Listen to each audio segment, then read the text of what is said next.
తనని జైల్లో పెట్టినప్పుడు మధ్యరాత్రిళ్ళు మాకు ఫోన్లు వస్తే అప్పుడప్పుడు ఒక డ్రైవర్ ఒకడే ఉండేవాడమ్మా. ఆ పక్క ఈ పక్క పోలీసులు ఉండి ఇంటికి ఎవరిని రానిచ్చేవాళ్ళు కాదు. ఓ పని మనిషి వచ్చేది కాదు. మధ్యరాత్రి ఫోన్ చేసి ఆయనను బయటకు తీసుకెళ్తున్నారు పోలీస్ స్టేషన్ నుంచి అని మాకు అక్కడ ఒక వాళ్ళని ఫోన్స్, సెల్ ఫోన్స్ లేవు, ల్యాండ్ ఫోన్స్. అయితే అక్కడ వెహికల్ పెట్టి మన వాళ్ళని పెట్టేవాళ్ళం పోలీస్ స్టేషన్ దగ్గరలో. వాళ్ళు తీసుకెళ్ళిపోతుంటే నాకు ల్యాండ్ ఫోన్ రాగానే కథం గవ్వుకుని లేవడము, కింద డ్రైవర్ని లేపడము, బండా అని చేపించుకోవడము, ఇంటికి తాళం వేసుకొని పాపం తీసుకోవడం వెళ్ళిపోవడం. ఒక్కోసారి తనను వదిలేసి ఇంట్లో తాళం వేసి వెళ్ళిపోయేదాన్ని. చిన్నపిల్ల కదా, ఆమె 7 సంవత్సరాల అమ్మాయి, మధ్యలో నిద్ర లేపలేం కదా. తను మెలుకొని ఉంటే వస్తా అంటే తీసుకెళ్లేదాన్ని. మెలుకుంటే ఒక్కతి ఉండడానికి ఎట్లా భయపడుతుంది. అటువంటి సిచ్యుయేషన్స్ చాలా ఫేస్ చేసాం.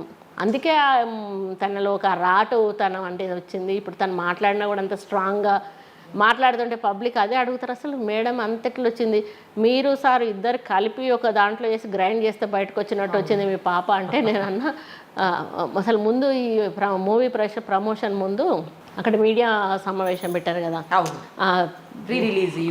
లేదు హోటల్లో పెట్టారు కదా, ఇక్కడ సుబ్బారావు గారి హోటల్ ఉంది కదా, ఇక్కడ ఎన్టీఆర్ భవన్ వెనకాల పెద్దది ఉంది కదా హోటల్, పార్క్ హయత్లో ప్రెస్ మీట్ పెట్టారు ఫస్ట్.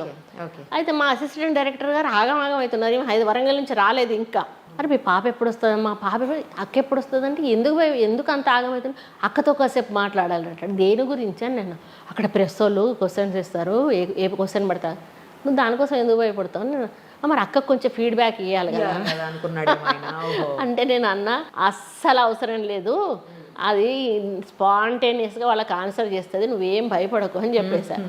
ఆ రోజే చేసింది వాళ్ళకి. వాళ్ళు మీ రాజకీయ మళ్ళీ మీ అమ్మ వాళ్ళని ప్రొజెక్ట్ చేయడానికి చేస్తున్నారు అది ఇది అని అంటే, అమ్మ వాళ్ళకి అవసరం లేదు, వాళ్ళు జనాల్లో ఉండేవాళ్ళు, ప్రొజెక్ట్ చేయాల్సిన అవసరం నాకు లేదు, నాకు తీయాలని ఆయన చేయాలనిపించింది ఆయన చేస్తున్నాడు, నాకు తీయాలనిపించింది నేను తీస్తున్నా అని చెప్పాడు. ఇంకా అప్పటి నుంచి తన వే ఆఫ్ టాకింగ్ చూసినాక జనాల్లో చాలామంది నన్ను అడిగారు. అంటే నేను అన్నా అది అంత ఘాటీలు తిన్నది, ఎదురు దెబ్బలు తిన్నది, ఎన్ని బాధలు చూడాలనో అని బాధలు చూసింది. ఏ వయసు దానికి 4 సంవత్సరాల వయసు అండి. మా ఆయన మీద కాల్పులు జరిపినప్పుడు లిటరల్గా తను చూస్తూ ఉంటే మా హస్బెండ్ మీద ఫైరింగ్ జరుగుతుంటే నాన్న అరుస్తా ఇది వెనకెళ్ళడం మొదలుపెట్టింది.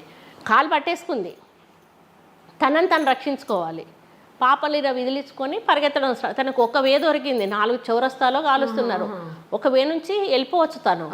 అటువైపు వెళ్ళిపోయినాక ఆ పోర్ని కాలువండ్రా వాడు దొరకడు అని ఒక 3-4 బుల్లెట్స్ ఫైర్ చేశారు. అంటే మా హస్బెండ్ ఏమనుకున్నారు, పాపని కాల్ చేశారు అనుకొని మళ్ళీ వెనక్కి వచ్చి వాళ్ళకి దొరికిపోయాడు. లేకపోతే తనకు అన్నీ తగిలేటివి ముందే ఎస్కేప్ అయ్యేవాడు. ఈ లోపల ఏమైందంటే అక్కడ ఉన్న మన వాళ్ళు పాపను తీసి గోడవతలు విసిరేశారు. అక్కడ ఒక గడ్డివాము ఉంటే అందులో పడింది, లేకపోతే కాలో చేయో ఏదో ఇరుగు, చిన్నపిల్ల కదా 4 సంవత్సరాల అమ్మాయి. అక్కడ పక్కన ఇంట్లో ఎవరో ఉన్నారు, వాళ్ళు తీసుకుపోయి కూర్చోబెట్టి పెరుగన్నం అది పెట్టేసి, ఇక మేము హాస్పిటల్ పోయేటప్పుడు కూడా అది ఎక్కడ ఉంది ఏం చూసుకోలేదు. ఇంకా మా ఆయన్ని తీసుకొని ట్రాక్టర్లో హాస్పిటల్కి వెళ్ళిపోయినాక అక్కడికి ఎవరో తీసుకొని వచ్చి మాకు అప్పచెప్పారు. తను 25 days 1 month కూర్చొని పిచ్చిగా మాట్లాడుకుంటూ ఉండేది, తనకి తనే కూర్చొని టాయిలెట్ పోసేసుకునేది. అట్లాగే అంటే షాక్లోకి వెళ్ళిపోయింది. అసలు మనం మాట్లాడితే ఆన్సర్ చేసేది కాదు. తన కళ్ళ ముందు అది ఏజ్లో చూసేసరికి ఫేస్లో మనకు రక్తం లేదు అనేటువంటి మాట మనం చెప్తాం చూసారా, ఆ రక్తం లేని మొహం అనేది నేను నా కూతురికి అప్పుడు చూసా. మొత్తం పాలిపోయింది అన్నట్టు ఆ ఫేస్ అంతా. మా మామయ్య గారు అయితే చూడమ్మా అమ్మాయి ఎట్లా అయిపోయిందో చూడు, మా మామయ్య మొహము తన మొహం ఇద్దరి మొహం చూసి నాకైతే అసలు కళ్ళల్లో నీళ్ళాగలే. మా హస్బెండ్ చెప్తుంటేనే బాధ. కానీ ఆ రోజు కానీ ఆయన చనిపోయి ఉంటే తనకి అప్పుడే భయంతో బుల్లెట్ ప్రూఫ్ జాకెట్ వేసుకునేవాళ్ళు అన్నట్టు. ఆ రోజు కూడా వేసుకునే వెళ్ళారు. అది వెళ్ళడం తను సర్వైవ్ అయ్యారు. లేకపోతే ఎన్ని బుల్లెట్స్ బాడీలోంచి వెళ్ళిపోయి వాళ్ళు ఏం డైరెక్ట్ బాడీకి షూట్ చేస్తున్నారు, ఈయన పడిపోవట్లేదు, వాళ్ళకి అర్థం కావట్లేదు. వాళ్ళు ఒకలాంటి కన్ఫ్యూజన్లోకి వెళ్ళిపోయారు. ఇంత లోపల ఒకటి దగ్గర అది స్టార్ట్ అవ్వగానే ఏమైందంటే పబ్లిక్ కూడా ఇళ్ళకి వెళ్ళిపోయి తలుపులు వేసేసుకున్నారు. ఒక ఇంగ్లీష్ మూవీలో ఫైటింగ్ ఎట్లయితే జరుగుతుందో సేమ్ అట్లా ఆ చౌరస్తాలో జనం ఎవరు లేరు, జస్ట్ వచ్చిన 4 మా ఆయన, వీళ్ళు తలుపులు వేసుకొని కిటికీలోంచి చూస్తున్నారు. ఒక్కొక్క గడప ఎక్కడము, తలుపు కొట్టడము, మళ్ళీ దిగడము. ఈ లోపల వాడు వెనకాల వచ్చి ఈయనను కాలవడానికి ట్రై చేయడం. అట్లా చేస్తుంటే ఒకటి దగ్గర లాగేసుకొని వాడిని ఫైరింగ్ చేస్తే వాడు ఒకటి అక్కడే చచ్చిపోయాడు. ఇంకొకడు కాలుకు దెబ్బ తగిలింది, వాడు ఎట్టి కదలలేని పరిస్థితిలో ఉన్నాడు. ఇంకో ఇద్దరు కాలుస్తూనే ఉన్నారు. కాలుస్తూ ఉంటే ఇంకా ఇక్కడ కూర్చున్నాడు వాళ్ళను కన్ఫ్యూజ్ చేయడం స్టార్ట్ చేస్తాడు. అరే వాడు చావడరా, మనల్ని చంపుతాడు, మనం బోదాంపారా మనం. ఇంకా ఆయన చేసేంత చేసినాక లాస్ట్కు ఫైరింగ్, అంటే బ్లడ్ పోతుంది, తను ఇంకా అట్లా గాల్లో తేలిపోయినాడు. మనకు ఏదైతే మత్తు ఇంజెక్షన్ ఇచ్చేటప్పుడు తలుస్తుంది చూసారా, ఆ టైప్లో గాల్లో తేలిపోతూ కింద పడిపోయాడంట. అంటే దానికంటే ముందు రోజు నేను వెళ్ళా, తను 26th రోజు వస్తారు అని తెలిసి ఫ్లాగ్ హై స్టేషన్కి నన్ను ముందే మా ఇంటికి పంపించారు. ఇక వాళ్ళకు కన్ఫర్మేషన్ వచ్చింది, ఓహో ఈమె వచ్చిందంటే తను వస్తారు అని చెప్పేసి ప్రిపేర్డ్గా ఉన్నారు అన్నట్టు. నేనేమో ఇంట్లో ఇంకా మా పాపను తయారు చేసి పంపమని మనిషిని పంపిస్తే మా పాపను తయారు చేసి పంపించిన అన్నట్టు. తన మీద కూర్చోబెట్టుకొని ఉన్నారు, మాట్లాడుతున్నారు గ్రామ పంచాయతీ ఆఫీస్లో, సర్పంచ్ కదా.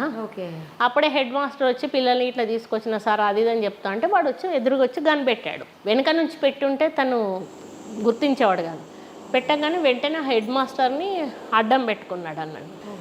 ఇక వాడికోసేపు అటు ఇటు కన్ఫ్యూజన్ చేసే వరకు ఇక వాళ్ళను కన్ఫ్యూజన్లో పెట్టేసే లోపల ఈ పబ్లిక్ అందరూ డిస్పాచ్ అయిపోయారు. ఈ హెడ్ మాస్టర్ పిల్లలు, అసలు ఊర్లో పిల్లలు అయితే 25 days జ్వరాలు వచ్చి పడుకున్నారు అప్పుడు ఆ సీన్స్ చూసి. ఇక అప్పుడు హైదరాబాద్కు తీసుకొచ్చినాక 25 days హాస్పిటల్లోనే ఉన్నారు. ఇప్పటికి రైట్ అయ్యి తనకి కనిపించదు. బాడీలో ఇంకా 3 bullets ఉన్నాయి. ఇప్పటికీ బుల్లెట్స్ ఉన్నాయండి? 3 bullets. చిన్న మెదడు దగ్గర ఒకటి ఉంటుంది, వెనక షోల్డర్ దగ్గర, ఈ రిస్ట్లో ఒకటి ఉంటుంది. ఇట్లా అన్నప్పుడు ఎక్కువ అన్నాడు అన్నట్టు తగలకుండా అట్లా రిస్ట్లోకి వెళ్ళిపోయింది. అవి తీయొద్దు కదండి? తీయకూడదు. అవి తీస్తే ఉంటే నష్టం లేదు. తీస్తే అంటే ఇప్పుడు ఇక్కడిది తీసామనుకోండి బ్రెయిన్కి ఎఫెక్ట్ ఛాన్సెస్ ఉంటాయి, పక్క ఫారెన్ బాడీస్కి ఇబ్బంది అవుతుంది అన్నారు. అయితే ఇక్కడ కూడా ఒకటి లాస్ట్కి ఏం చేశాడంటే కూర్చున్నాక వాడు పడిపోయినాక కూడా వాడు ఫైర్ చేశాడు. చేసినప్పుడు మా ఆయన లక్కీలు ఏం చేశాడంటే శ్వాస ఆపేసి అని వదిలేశాడు. వదిలేసినాక వాడి బుక్ చూశాడు. వీడు పల్సు చూడడమా గుండె చూడడమా చెయ్యలేవాడు. ఈయన శ్వాస ఆపేసి ఇట్లా పెట్టేసి పడుకున్నాడు. ఇంకా చచ్చిపోయిందని చెప్పేసి వాళ్ళు వెళ్ళిపోయాను. నాకు ఎవరో వచ్చి చెప్పంగానే నేర్చుకుంటూ ఇంటి దగ్గర నుంచి ఉరికొచ్చాను. ఉరికొచ్చే వరకు 100 మంది చుట్టూ అంత పెద్ద రౌండ్లో ఉన్నారు. మధ్యలో ముగ్గుల పోటీలు అన్నట్టు, కలర్ ముగ్గులు, పైన జెండా 26 జనవరిలో ఎగిరేసిన జెండా, మంచిగా వైట్ లాల్చి పైజామాలో మా ఆయన పడుకొని ఉన్నాడు, ఫుల్ బ్లడ్. ఆ సీన్ అయితే నాకు ఇట్లా ఫోటోలాగా ఎప్పుడు తలుచుకున్నా కూడా ఇట్లా రికార్డ్ అయిపోయి ఉంటుంది. ఆ జనం ఆపేస్తున్నారు, నన్ను బోనిస్తలేరు. చనిపోయాడు, పోలీసు వాళ్ళు వచ్చే వరకు మీరు వెళ్ళొద్దు అంటారు. అదేంటి అని చెప్పేసి నాకు ఆయనను చూసినాక ఏం డౌట్ వచ్చిందంటే, ఒక కాలు ఇట్లా స్ట్రైట్ పెట్టాడు, ఒక కాలు ఇట్లా ఫోల్డ్ చేసి పైకి పెట్టాడు, చెయ్యి ఇట్లా పెట్టాడు. నేను చనిపోయిన వాడైతే ఈ కాలు ఇట్లా నిలబడదు కదా, పడిపోతుంది. అమ్మో, మీరు కూడా బాగా అది చూశాక నాకు డౌట్ వచ్చింది. అప్పుడు వాళ్ళను గట్టిగా విదిలించుకొని వెళ్ళి మెల్లిగా ఏడుస్తా చెయ్యి తీసా. నేను చెయ్యి తీస్తూ ఉంటేనే ఆయన కళ్ళు తెరిశారు. ఇక నిప్పు కణికలు 2 కళ్ళల్లో బ్లడ్ ఇట్లా ఊరిపోయి అసలు ఆ ఫేస్ చూసే వరకు అంత భయం వేసింది. నా మాట విన్నాక అప్పుడు అడిగారు వెళ్ళిపోయినరు అందరూ అంటే, వెళ్ళిపోయినట్టు అప్పుడు మా ఊరోళ్ళు నాకు 3-4 కొట్టిన, బాగా కోపం వచ్చి, అట్లీస్ట్ ఆయన చనిపోయాడో బతికాడో కూడా మీరు చూడరా అని చెప్పి కొడితే, అక్క ఇప్పుడే అంటే నా అదృష్టం ఏంటంటే ఒక 2 నిమిషాలు నేను ముందు వచ్చినా కూడా అక్కడ ఎవరున్నది నేను చూడకపోయేదాన్ని. బతికే ఉన్నాడు అని అరుస్తున్నా నేను. అంతేగా మరి మళ్ళీ వచ్చి కాల్చేవాళ్ళు వాళ్ళు. అది కూడా కరెక్టే. అది నా అదృష్టం అనుకోవాలి. వాళ్ళు ఇప్పుడే వెళ్ళిపోయారు అక్క అని అంటే, కార్ డ్రైవర్ ఎటో వెళ్ళిపోయాడు, వారు తాళాలు జేబులు వేసుకొని ఎట తీసుకుపోవాలో తెలియట్లేదు. అక్కడ ఒక ట్రాక్టర్ ఉంటే పాపం డ్రైవర్ వెంటనే ఊర్లలో ఉంటాయి కదా ట్రాక్టర్స్, తిప్పి పెట్టమనగానే తిప్పి పెట్టాడు. అక్కడ నుంచి వరంగల్కి వస్తుంటే 2 సార్లు మంచినీళ్ళు అడిగాడు. అక్కడ నుంచి ఎంత దూరం అండి? వరంగల్ 20 kilometers ఉంటుంది. 20 kilometers ఉంటుంది. 2 times వాటర్ తాగారా మధ్యలో? ఒకసారి ఊరు దాటుతుంటేనే అడిగారు. అడిగితే మనకి తెలియదు అసలు అట్లాంటి పేషెంట్స్కి వాటర్ అసలు ఇవ్వకూడదంట. అసలు మనకు అప్పుడు తెలియదు కదా. కొన్ని పోసినాక మళ్ళీ మా ఊరు నుంచి వస్తుంటే మధ్యలో రైల్వే ట్రాక్ అది పడింది. అవతల ఒక ఫియట్ కార్ ఆగింది. ఇంకా నేను ఇది ఎత్తేస్తా ఉంటే ఏమవుతుందంటే వీటిలోంచి బ్లడ్ కారిపోతుంది. ట్రాక్టర్ ఎత్తేస్తాం. నేను దిగి ఉరికేసి రైల్వే ట్రాక్ క్రాస్ చేసేసి వాళ్ళు దిగి కింద నిలబడ్డారు. ఇంకా వాళ్ళ కాళ్ళ మీద పడిపోయి మీ కాలు మొక్కుతా, మీ దండం పెడతా, మీరు కారు ఇవ్వండి, నా భర్తను బతికించండి అని నేను అరుస్తూ ఉన్నా. వాళ్ళు ఏమన్నారంటే, లేదమ్మా మేము వచ్చేదే సార్ ఫంక్షన్కి, అక్కడ ముగ్గుల పోటీలు పెట్టింది మేము రమ్మంటేనే సార్ వచ్చారు, లేకపోతే రాకపోతుండే, తీసుకెళ్ళండి అమ్మా మా కారు మేము ఉండిపోతామని కారు ఇచ్చాడు. వెనక సీట్లో ఇన్ని వండబెట్టుకొని తల ఒళ్ళో పెట్టుకొని ఇంకా నేను పల్స్ పట్టుకొని కూర్చున్నా. మీరు నమ్మండి నమ్మకపోండి, ఈ చెయ్యి పట్టుకొని కూర్చున్నా. ఏ క్షణంలో ఊపిరాగిపోద్దా అని చెప్పేసి అక్కడి నుంచి వరంగల్కు తీసుకొస్తా ఉంటే మధ్యలో మళ్ళీ ఒకసారి వాటర్ అడిగాను. మళ్ళీ ఇక్కడ దగ్గర ఆపి పోసాము. ఈ హార్న్ కొడతా ఉంటే హార్న్ స్టక్ అయిపోయింది. అరే ఉండనీరా బాబు అంటే అప్పుడు వీళ్ళకి భయం కదా, పోలీసు వాళ్ళు మనమంతా పాపులర్ కూడా కాదు అప్పుడు అని పోలీసు వాళ్ళు అరే పట్టుకుంటారు కారని వాడు ఏదేదో చేయబోయి ఆ హార్న్ది వైర్ కూడా కొట్టేశాడు. ఇక మా ముందు కూర్చున్న వాళ్ళు ఉన్నారు కదా మాతో వచ్చేవాళ్ళు, వాళ్ళు జరగండి నేను అరుస్తా ఎంజిఎంకు తీసుకొచ్చాను. సండే ఆ రోజు డాక్టర్స్ ఎవరు ఉండరు. సరే ముందు ఎక్స్రే అప్పుడు సీటీలు అవన్నీ లేవు కదా అక్కడ, మొత్తము షేవ్ చేసేసారు. అప్పుడే అక్కడికే పోలీసు వాళ్ళు వచ్చేసారు. ఎవరెవరి పేర్లు ఆయన గుర్తుపడతాడు కదా రాసుకున్నాక ఇక వాళ్ళు షేవ్ చేసేసి ప్రైమరీ చేసి ఎక్స్రే తీద్దామంటే కరెంట్ పోతే మళ్ళీ మనుషులను కరెంట్ ఆఫీస్కి పంపించి కరెంట్ ఆన్ చేపించి ఎక్స్రే తీపిస్తే బాడీలో బుల్లెట్స్ ఉన్నాయి, మీరు నిమ్స్కి వెళ్ళండి అని చెప్పేసి. ఇంకా అక్కడి నుంచి స్టార్ట్ అయితే మేము 10:30కైన ఘటన అది అసలు జరిగిన ఘటన. లక్కీలీ ఏంటంటే అప్పుడే రోహిణి హాస్పిటల్ అని మాకు వరంగల్లో కొత్తగా పడింది. అందులో అంబులెన్స్ ఉంది అన్నట్టు, పెద్ద అంబులెన్స్ ఉంది, van type. Rohini hospital Warangal arts and science college ఎదురుగా ఉంటుంది అన్నట్టు. ఇప్పుడే 2018 ఎంతో కట్టించుకున్నారు వాళ్ళు. ఒక డాక్టర్ని ఒక నర్సుని వెంటించి పంపిస్తామని అన్నారు. అందులో ఎక్కాము. ఇక వాళ్ళు స్పీడ్గానే తీసుకొస్తున్నారు కానీ అప్పుడు 7 గేట్స్ హైదరాబాద్ వరకు కూడా. ఒక గేట్ పడిందంటే 7 గేట్లు పడతాయి రైల్వే గేట్స్. అట్లా మేము అక్కడి నుంచి ఇక్కడికి వచ్చే వరకు 5 hours జర్నీ టైమే 5 hours. ఆ తర్వాత సిటీలో కరెక్ట్గా మేము 5 o'clock 6 o'clock ఎంటర్ అయినాము. అప్పుడు సిటీ రష్ ఎట్లా ఉండదు మీకు ఆలోచించండి. సిటీలో అక్కడి నుంచి నిమ్స్కి వచ్చే వరకు మళ్ళీ 1 గంటన్నర 2 గంటలు పట్టింది. ఇదంతా జరిగే రోజు సాయంత్రం 6 7 అయింది. ఇక అక్కడికి వచ్చినాక వాళ్ళు అసలు పట్టించుకోరు. మెడికల్ లీగల్ కేసు మేము పట్టించుకోమంటారు. ఎవరిని బతిమిలాడినా పట్టించుకోరు. లాస్ట్కు మాకు తెలిసిన డాక్టర్ ఇక్కడ పనిచేసి అమెరికాకు వెళ్ళిన వాళ్ళు ఉండే, వాళ్ళతో అంటే మా రిలేషన్ అవుతారు, వాళ్ళతో మాట్లాడేసి అక్కడి నుంచి ఫోన్లో మాట్లాడిస్తే ఆయన ఫ్రెండ్ ఇక్కడ ఒక అబ్బాయి ఉన్నాడు, ఆయన చెప్పి మాకు చాలా దగ్గర అది ఇది అని చెప్తే మరి బెడ్స్ లేవు, స్ట్రెచర్ మీద కదా మీరు కింద వండబెట్టి ట్రీట్మెంట్ ఇచ్చినా పర్లేదు, ముందు ట్రీట్మెంట్ స్టార్ట్ చేయండి అంటే అప్పుడు నిదానంగా ట్రీట్మెంట్ స్టార్ట్ చేసి అప్పుడు లోపల అడ్మిట్ చేశారు. అట్లా 20 days ఉన్నాక పంపించారు. కొండ మూవీ అనుకున్నంతగా ప్రేక్షకులకి దగ్గర కాలేకపోయింది, చాలా లాస్ అయింది అని వార్తలు వస్తున్నాయండి. 100% తప్పండి. ఎందుకంటే ఇప్పుడు అందరికీ చూడాలని ఉండదు ఆ మూవీ. ఇప్పుడు కొండ గురించి తెలిసిన వాళ్ళు చూస్తారు, కొంతమంది తెలియని వాళ్ళు అంటే మిడిల్ క్లాస్ నుంచి కింద స్థాయి ఉన్న వాళ్ళు ఆలోచిస్తారు, అరే తెలుసుకుంటే బాగుండు అని. అవును, అప్పర్ మిడిల్ క్లాస్ వాళ్ళకి ఏం అవసరం, వాళ్ళకి ఇప్పుడు అందరి ఇళ్ళల్లో హోమ్ థియేటర్స్ ఉన్నాయి. మా ఒక మూవీనే కదా, ఆచార్య మూవీ కూడా ఒక రోజు నడిచింది, తెల్లారు నడవలేదు. చిరంజీవి ఆయనకైతే పెద్ద పేరుంది కదా, మా కొండ మూవీలో ఎవరో హీరో ఉన్నారు, ఎవరో హీరోయిన్ ఉన్నారు, మా జీవిత చరిత్ర అని చెప్పాము.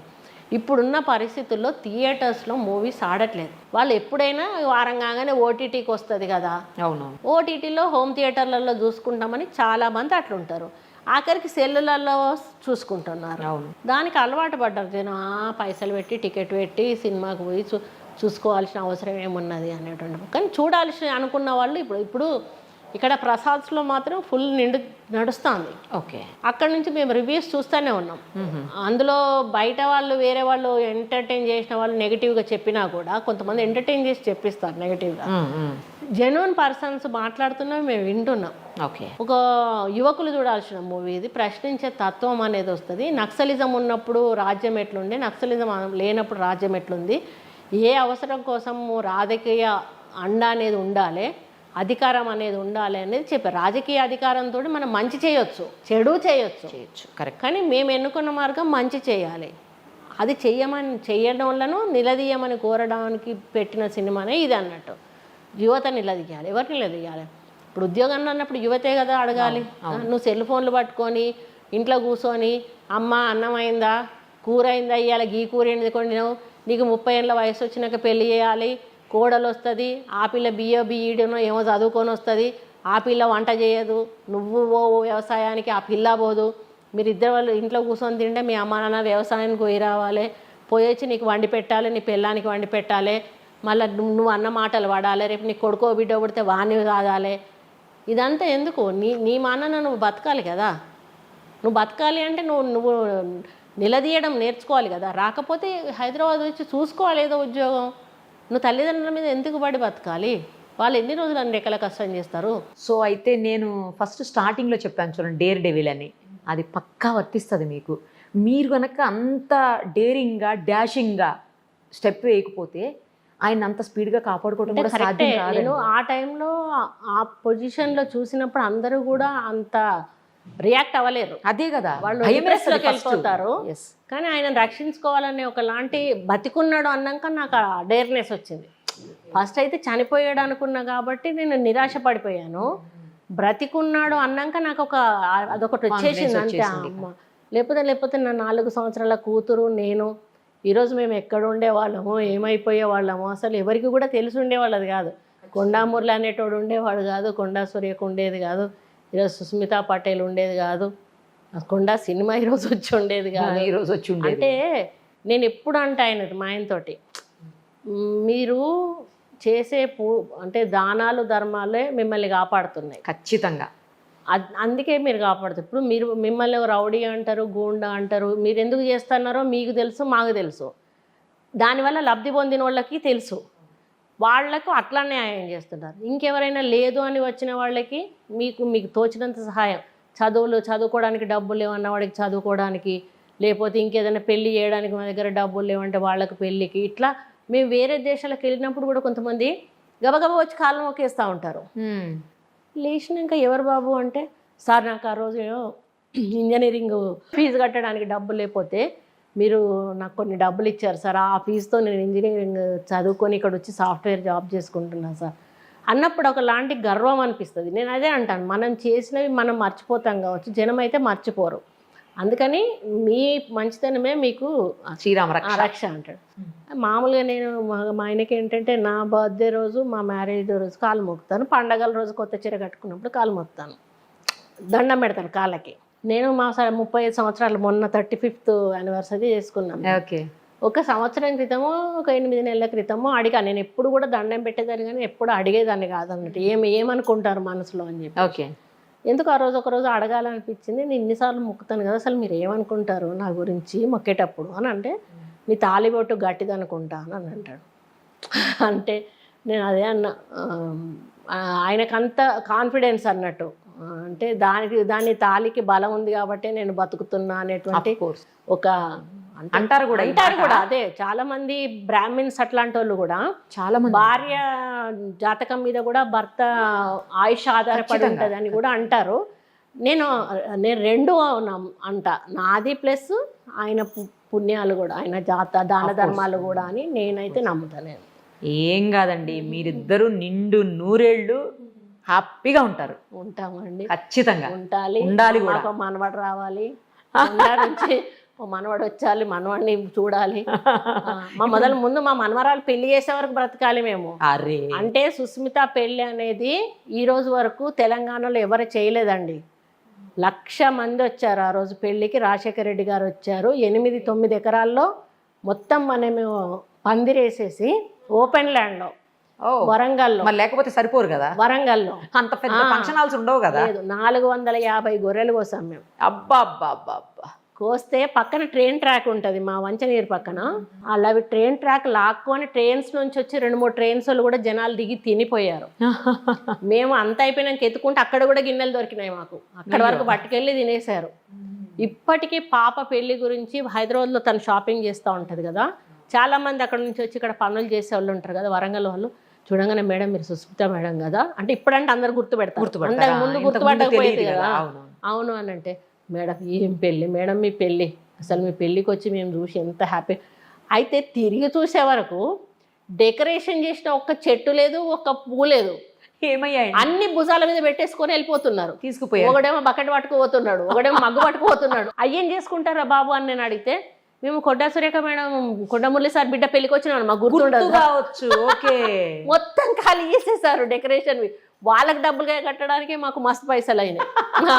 కొంతమంది అన్నము వాటిలో టవల్స్లో కట్టుకొని వెళ్ళిపోయారు, కొంతమంది తలకాయ కూరలు అవి ఉంటాయి కదా, వాళ్ళు తినేంత తిన్నారమ్మా, తినేంత పుష్టి. అసలు నిజంగా చెప్పాలంటే మా పాప వాళ్ళ అత్త వాళ్ళు ఒక ముద్ద పెట్టలేదు, మేము ఒక ముద్ద పెట్టలేదు. మేము అసలు స్టేజ్ మీద లేము. పెళ్ళి అయినాక అక్షింతలు ఎవరు పంచి పెట్టారో గబుక్కునే మొత్తం జనమంతా స్టేజ్ మీదకి వచ్చేసారు. వచ్చేసినాక ఇంకా తోసుకుంటున్నారు, బ్యారికేడ్స్ ఇరిగిపోతున్నాయి, స్టేజ్ ఎక్కడ కింద పడిపోద్దు. మేముంటే ఒక్కొక్కరు ఏం చేస్తున్నారు, బుట్టలోంచి తీసి తలంబరాలు పోసినట్టు పోసేస్తున్నారు ఈమెకి అక్షింతలు బదులుగా. ఇంకా నేనేమో చేతితోటి పంచిన సాధ్యమైనంత వరకు నా చేయి పడిపోయే పరిస్థితికి వచ్చింది. ఇంకా మేము ఉంటే కుదరదని చెప్పేసి మా ఆయన నేను కిందికి దిగి వెళ్ళిపోయాం. నాగబెల్లి చేస్తారు కదా పెళ్ళి అయిపోయి, అవునవును. ఆ టైంలో మేము స్టేజ్ మీద కూడా లేము. అయ్యో, పిల్లగాన్ని తీసుకుపోవడానికి ఒక్క బండిలో మా ఆడబడుచు, డ్రైవరు, పిల్లగాడు, అంతేగా.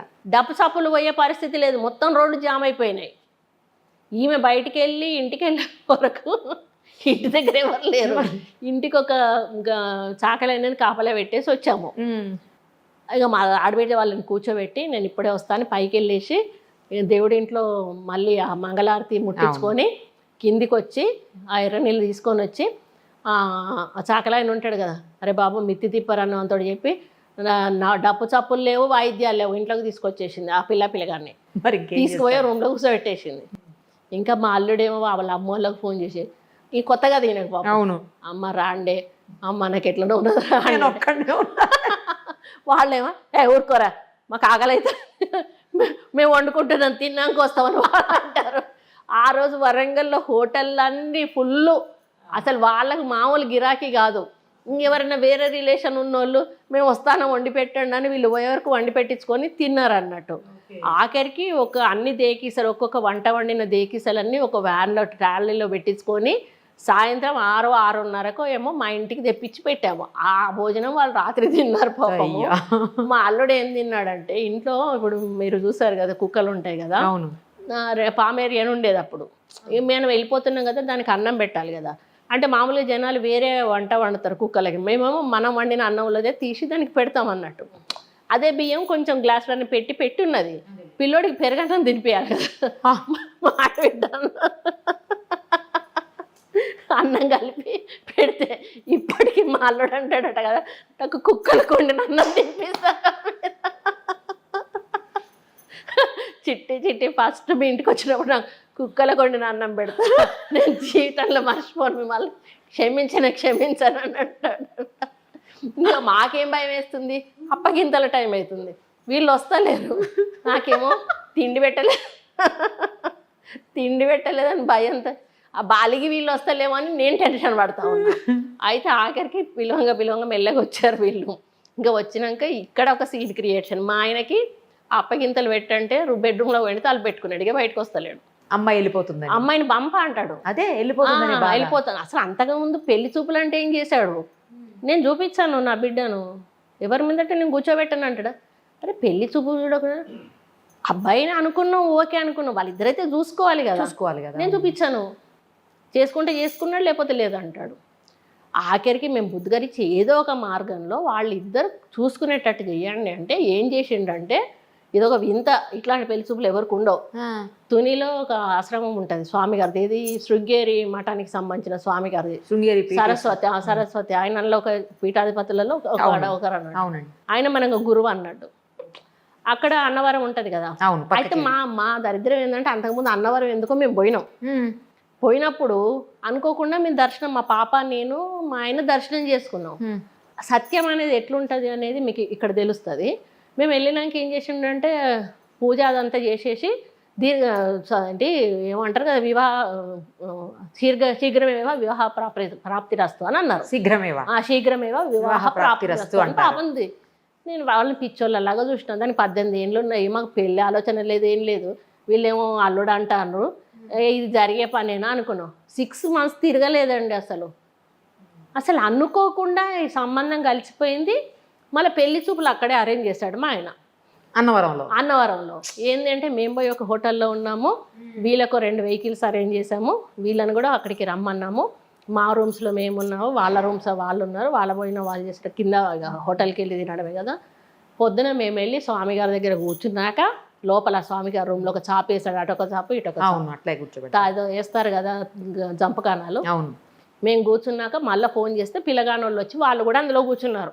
ఆ పద్ధతిలో స్వామీజీ ముందు ఫస్ట్ టైం ఎవరికి జరగదు అట్లా.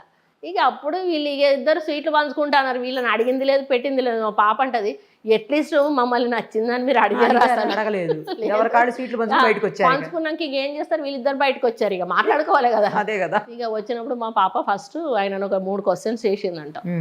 మొదటిది నాకు కూతురు పడితే నేను కొండా పేరే పెట్టుకుంటా, ఇంకో పేరు పెట్టుకోను. సరే ఓకే అన్నాడట. నిన్ను అనే పిలుస్తా అని ఇంకొకటి అన్నాడు. అంటే ఇంకొకటి 3 పెట్టిందంట. సర్లే అదేం లేదు. అప్పుడు తను మెడిసిన్, అబ్బాయి పాపం 3rd 4th ఇయర్, ఇది మెడిసిన్ ఫస్ట్ ఇయరే పాప, ఫస్ట్ ఇయరే పాపం. ఇక అప్పుడు 18 పెళ్ళి అయినాక 6 monthsకి 19 వచ్చినాయి. అంటే 11th మ్యారేజ్ అయింది, 26th తనకి 19 వచ్చినాయి.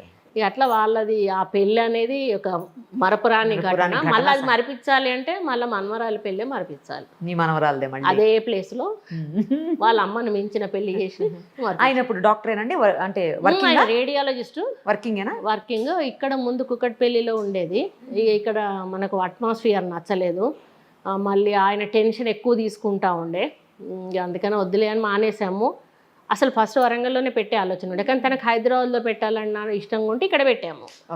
మళ్ళీ మన కరోనా ఫస్ట్ వేవ్లో ఖాళీగా ఉన్నాడు, అప్పటికి అమ్మేసాం మనం. ఇది కొంత లాస్ అయినా పర్లేదు, టెన్షన్ వద్దు బాబు అమ్మేసాము.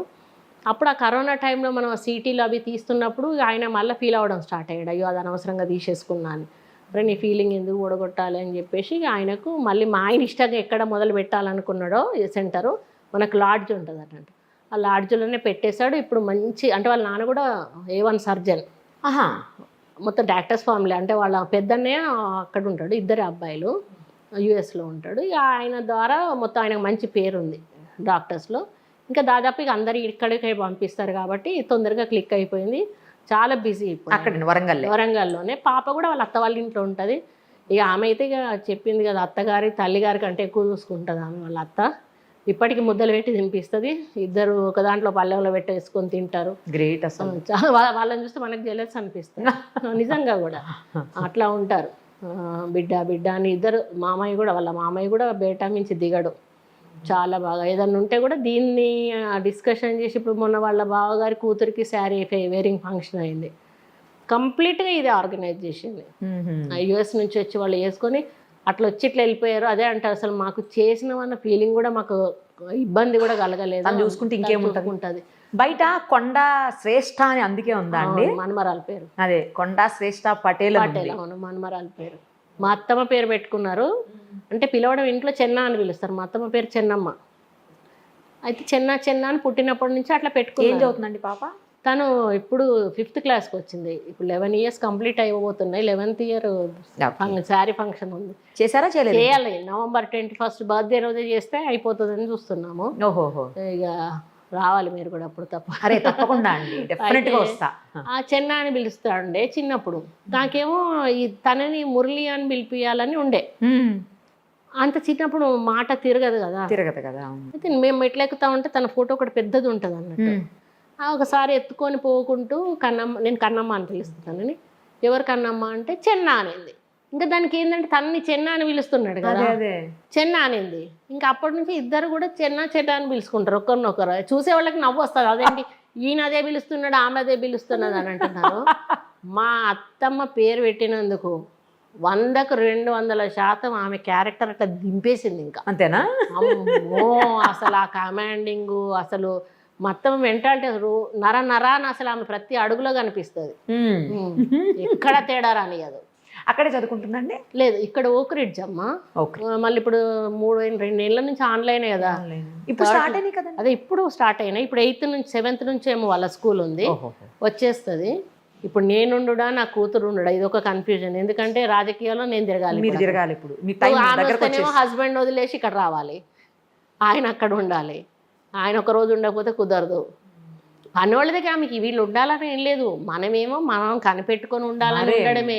చిన్నప్పటి నుంచి అట్లా అలవాటు చేసేసినాము. వీళ్ళు వాళ్ళు అనేది ఏం లేదు. ఎవరింటికైనా పోయి ఎక్కడైనా పోయి పడుకోమంటే పడుకుంటుందా. వాళ్ళ అమ్మ దగ్గర పుట్టినరోజు నుంచి కూడా పడుకోలేదు. ఫస్ట్ డే 1 నుంచి కూడా నా దగ్గరే పడుకుంటుంది. ఇప్పుడైనా నాతోటే పడుకుంటుంది. ఒక కరోనా టైంలో కొన్ని రోజులు వాళ్ళు ఇక్కడ చిక్కుపడిపోయినారు. అప్పుడు వాళ్ళ అమ్మ వాళ్ళతో పడుకోవడం వల్ల కొన్ని రోజులు పడుకుంది అంతేగాని దానికి మా దగ్గరే ఉందా అండి ఇప్పుడు పాప? ఇప్పుడు వెళ్ళింది మీరు వచ్చే ముందే. అయ్యో, వాళ్ళు ఇంటర్వ్యూ చేసేటప్పుడు అప్పుడు గొడవ ఉంటేనే కాసేపు ఆపేసాము ఇంటర్వ్యూ. ఆమెకు కుక్కలంటే అవన్నీ అంటే పిచ్చి. బయటికి వెళ్ళిందంటే అన్ని వదిలేయాలన్నట్టు, అవి వదిలేయకపోతే అరుస్తాయి. అందుకని అప్పుడు ఆపేసాము. రాజశేఖర్ రెడ్డి గారు, అసలు మీ రాజకీయ ప్రస్థానం ఎలా మొదలైందండి అది చెప్పండి. అది చాలా డ్రామాటిక్గా అయింది. దీనికంటే ముందు ఒక్కటి చెప్పండి. ఇప్పుడు మురళీ గారికి అంతగా శత్రువులు ఉన్నారా? అంతగా అన్నిసార్లు అటాక్ చేసి అంత మనిషిని చంపేయాలి అన్నంత కసి ఒక్కరే అన్నిసార్లు అటాక్ చేస్తారు? అంతమంది కాదు, ఒక్కరే అతన్ని పదే జరిగినాయి. చాలాసార్లు మేము వాటిని అంటే ట్రేస్ అవుట్ చేసి మమ్మల్ని మేము కాపాడుకున్నాం. అంటే అటాక్ దాకా రానివ్వలేదు. అది కూడా ఆ రోజు మనకు ఇన్ఫర్మేషన్ రాలే, అసలు దొరకలే. ఉండుంటే ఆ రోజు మేము ఎస్కేప్ అయ్యేవాళ్ళము. తర్వాత తెలిసింది ఏంటంటే ఆ రోజు వాళ్ళు రెక్కీ కోసం వచ్చారు, నెక్స్ట్ టైం అటాక్ చేద్దామని వచ్చారు. ఆ రోజు కొంచెం తాగేశారు, తాగేసినాక ఇంకేందిరా కొట్టేస్తే అయిపోతుంది కదా అని చెప్పి వాళ్ళు కొట్టేశారు. ఉన్నారండి ప్రత్యర్థులు అక్కడ? ఎవరు లేరండి. ఆ చనిపోయిన శవాన్ని కూడా ఎవరు తీసుకెళ్ళలేదు, అక్కడే వదిలేస్తారు. ఎంజిఎంలో వదిలేస్తారు, పోలీసు వాళ్ళే చేసేసారు. అంటే వాళ్ళు జనశక్తికి సంబంధించిన వాళ్ళు, వీళ్ళు పెద్ద నాయకులు వాళ్ళని నడిపించి చంపించే ప్రయత్నం చేశారు.